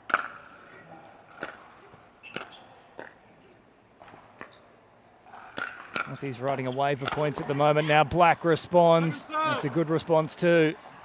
A double-handed backhand, generating plenty of power. 6-6-2. Second serve coming up for Schmidt and Townsend. Starting deep, and now they'll both come up in unison. Oh, Black off the net, and then nothing Townsend could do. The paddle caught right around the waist there. Unable to move it away from the body. Good result for Black and Jones.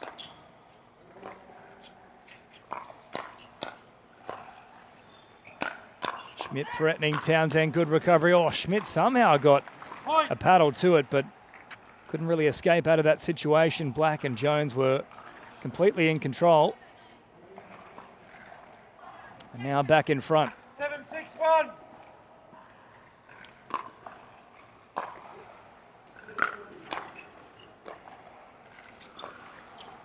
Townsend steering out towards the left-hand side of Black. Oh, Schmidt really threading the needle there, clipping the netting. Haven't seen too much of attempts around the side of the post. A few opportunities for both Schmidt and Townsend. That one just clipping the netting and then falling out of court. So 8-6, they get closer towards this first game here, Black and Jones.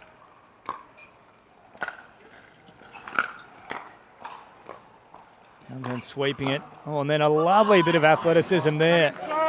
Flick of the wrist with the backhand. Now she was sweeping across court. That'll bring up a second serve here.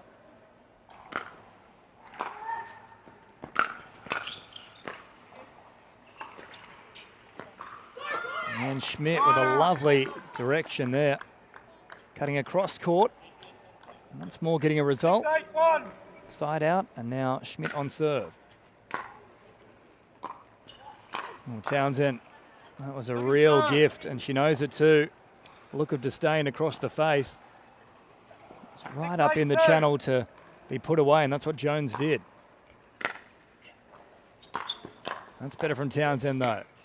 Black, though, with a nice response. Oh, Townsend, great save. Now a cut for Schmidt. Tough to deal with. Outstanding work from Tyra Hurricane Black. Just closing off the opportunities. 8-6-1.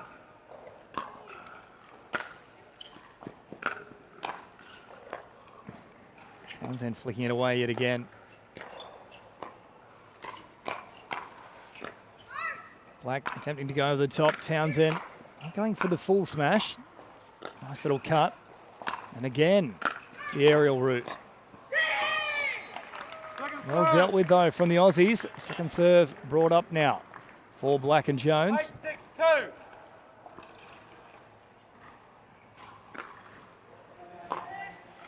Townsend just creeping over the net.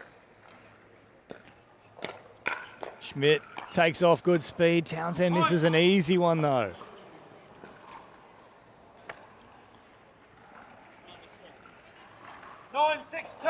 Still second serve here, but 2 points closer towards closing out this game. That's all they need. Townsend whipping.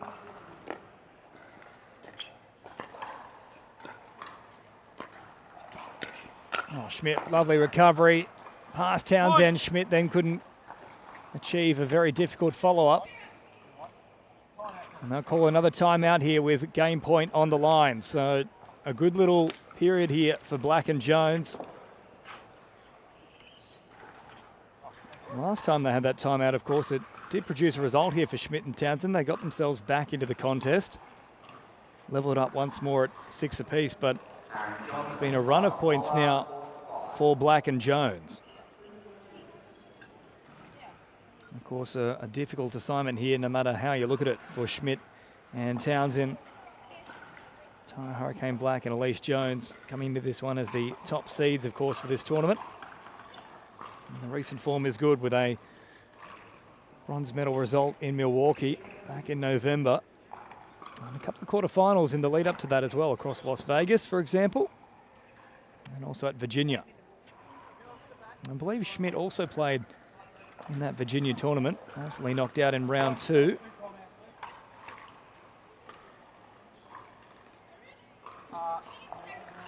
Second serve. 10-6-2. 10-6 on second serve. Game point here for Black and Jones.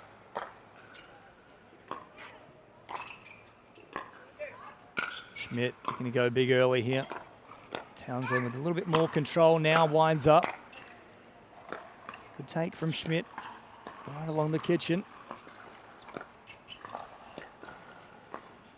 Schmidt with a great angle, continuing to work over Jones. Overhead they go, and that will produce the result here for Black and Jones. First game done and dusted. Bit of work to do in game 2 here for Schmidt and Townsend. There's been positive signs. It's twice they've gone on a run of multiple points, but overall the control still well and truly with Black and Jones in this one. It's nothing particularly fancy either. It's largely sticking to the fundamentals and doing them very well. For the Aussies, perhaps just a little bit more variation in the plays.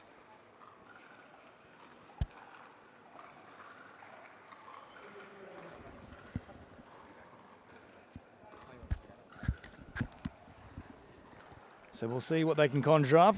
We'll have a very short break before we get back underway with the second game here in this semi-final.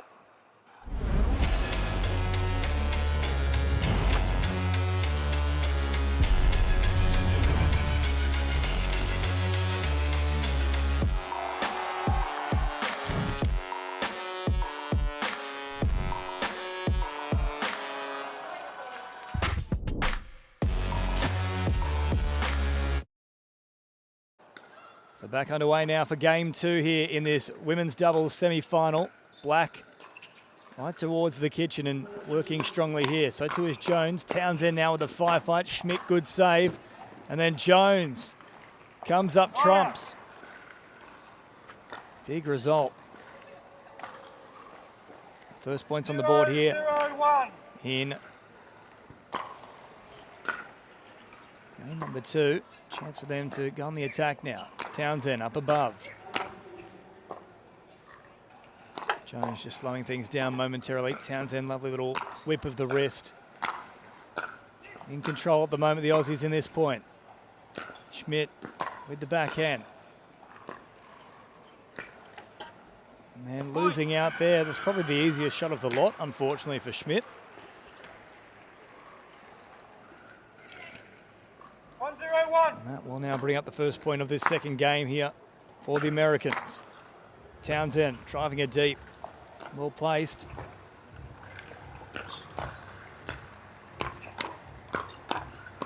Townsend, wonderful skills at the net, looking for the finish off the net. Still a chance. Jones saves it nicely at the baseline. Now Black stepping up. Oh, that's an outstanding point from the Americans. Jones kept it alive. Black finishes it off.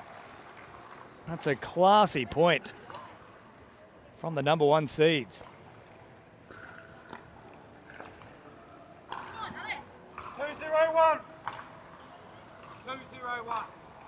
Well, every point is being contested, though, by Townsend and Schmidt.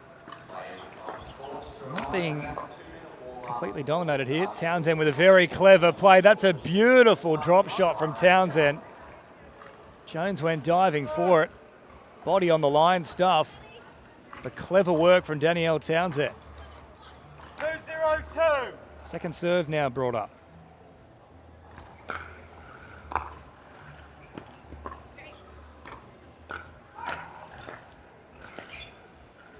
Point. Schmidt again, just guilty of perhaps the easy shot being the one that gets missed.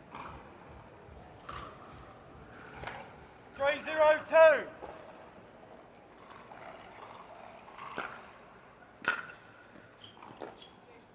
Black just chipping over the top. Schmidt well dealt with though.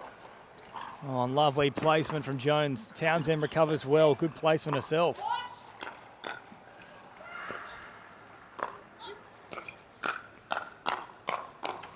And the firefight ensues. That was quite funny midpoint. Townsend let out a word that I can't repeat, but she knew she was in a little bit of trouble with the return shot. And a timeout is called here with the Aussies overall in a little bit of trouble here. Game 2, and they are 4 points to 0 down. Long way back from here. We've certainly seen them shake up the competition a touch on their run here to the semi-final, but this is their biggest test. If they want to get themselves back into it, you'd imagine they can't afford Black and Jones to keep going on this run here. They at least need to get a couple of points on the board just to swing some momentum back.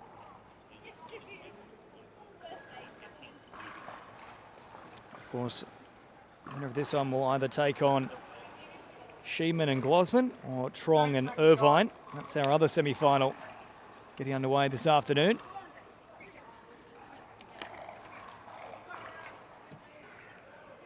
So difficult position now for Schmidt and Townsend. Second serve here for Black and Jones. One game and 4-0 up as well.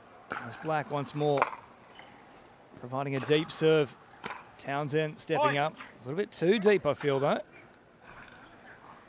5-0-2. And 5-0 it is.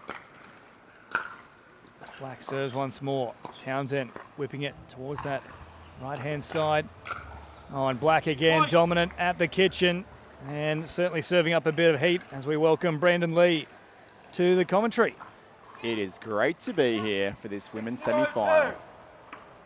It's been a very competitive display so far. The Aussies struggling a little bit more in game 2, but game 1 a very tight affair.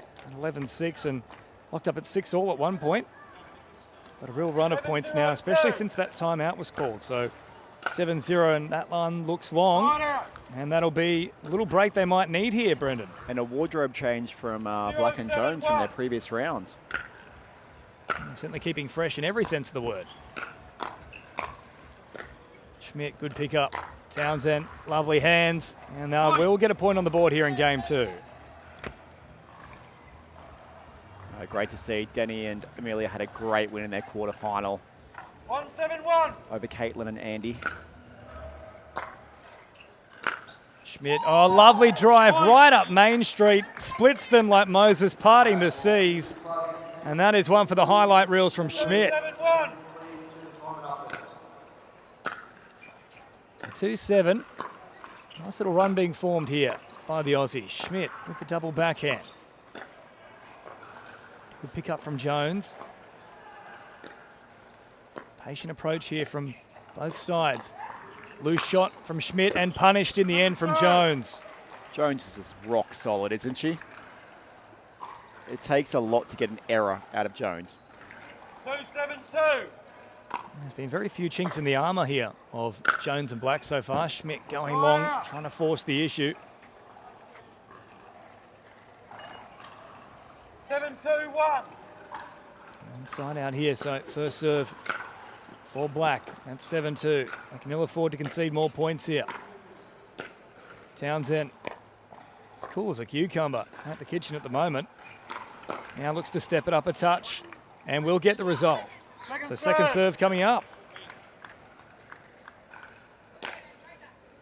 Rock solid there from Townsend. Jones taking off early. Now gets the smackdown going. Oh, Jones, that is superb.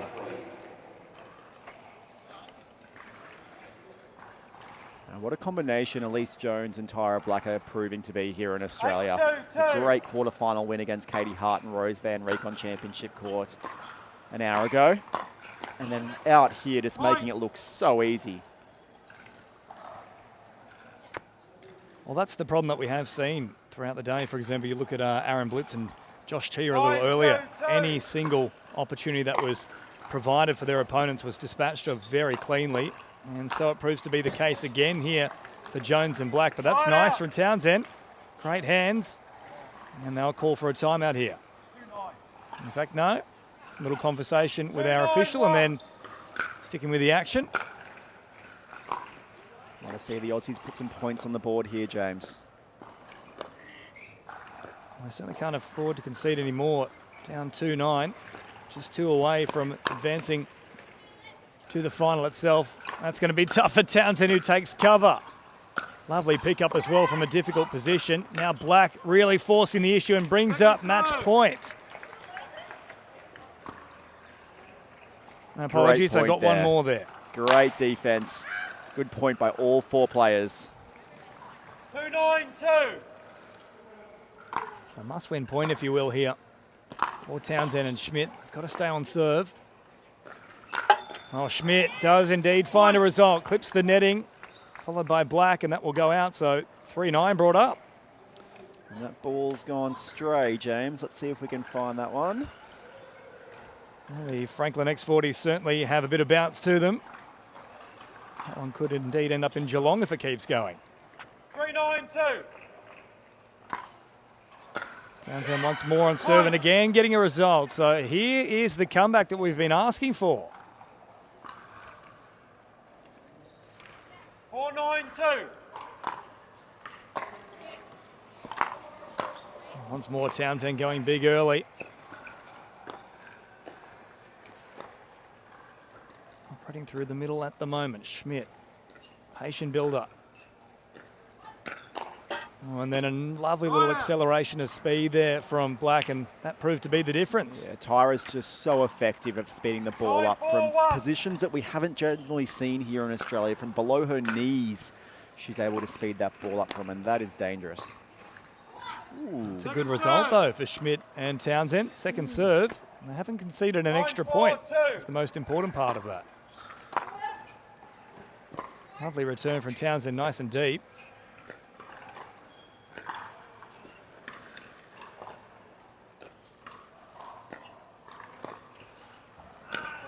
Schmidt once again with that double-handed over-the-head backhand. It's been a feature throughout this match, and she hasn't really got it wrong more than I think a single time, so it's been very consistent. Aussie's doing well here, keeping Tyra and Elise scoreless, or on 9 at least, for the last 2 side outs. Townsend back towards the middle. Good weight about it. That one was a little bigger. Now Townsend can capitalise on it, and she does indeed. Bring the smackdown with a capital S. 5-9-1. Well, not out of this yet, Schmidt and Townsend. That one's a loose shot, though, from Townsend. That's going to cause a few problems. Black trying to accelerate things. Lovely pickup. Oh, and then Schmidt just going for a little bit too much there. Yeah, they did well to turn defense into offense there, James, but Amelia just pressing on that one a little bit too much. 5-9-2. Oh, and Townsend again. We know she likes to play aggressively, but that could be a costly error there. Wasn't the best choice there from Townsend. That was building something a little bit special then.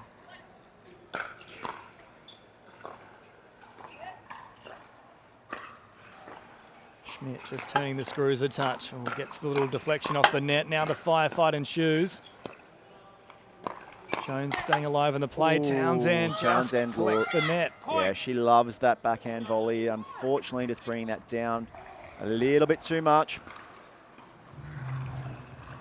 10-5. And also brings up match point here. 1 foot in the final, and then Black coming up with a trick serve in the end with a big slice, which we haven't seen so far in this match. Townsend and Schmidt looking to keep it alive. They can't do so. The dream ends here for the Aussies, but the Americans keep marching forward. They are one of our finalists. They'll be playing on Championship Sunday, and really quite a comprehensive display in the end, Brendan. Yeah, look, Tyra and Elise have gone through the draw nicely today, taking out a number of Australian pairs on their way. They're going to be dangerous in that final come Championship Sunday, and we look forward to seeing who will join them soon. Yeah, of course, Black and Jones very strong there. 11-6, 11-5. The dream over for Schmidt and Townsend, but Black and Jones certified in that championship match. We'll take a quick break here. All the action for the Proton Australia Pickleball Open from the Melbourne Exhibition Centre.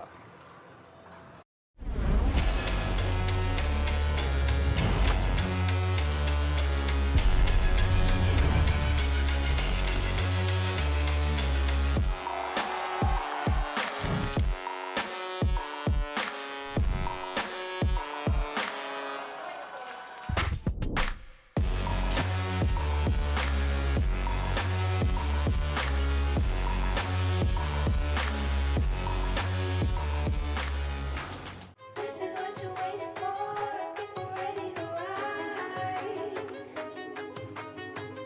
think I'm ready tonight. I think I'm ready tonight. This is what you're waiting for. I think I'm ready to ride.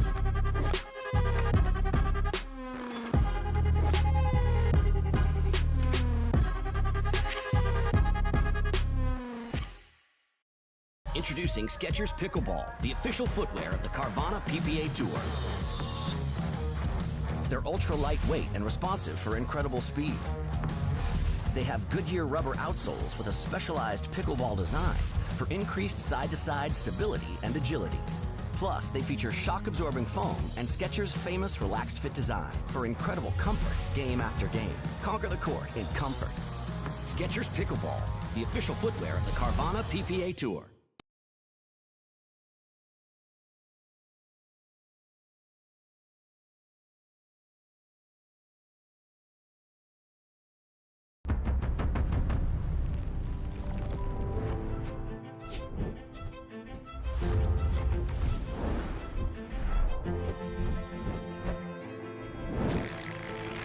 water, waste, energy.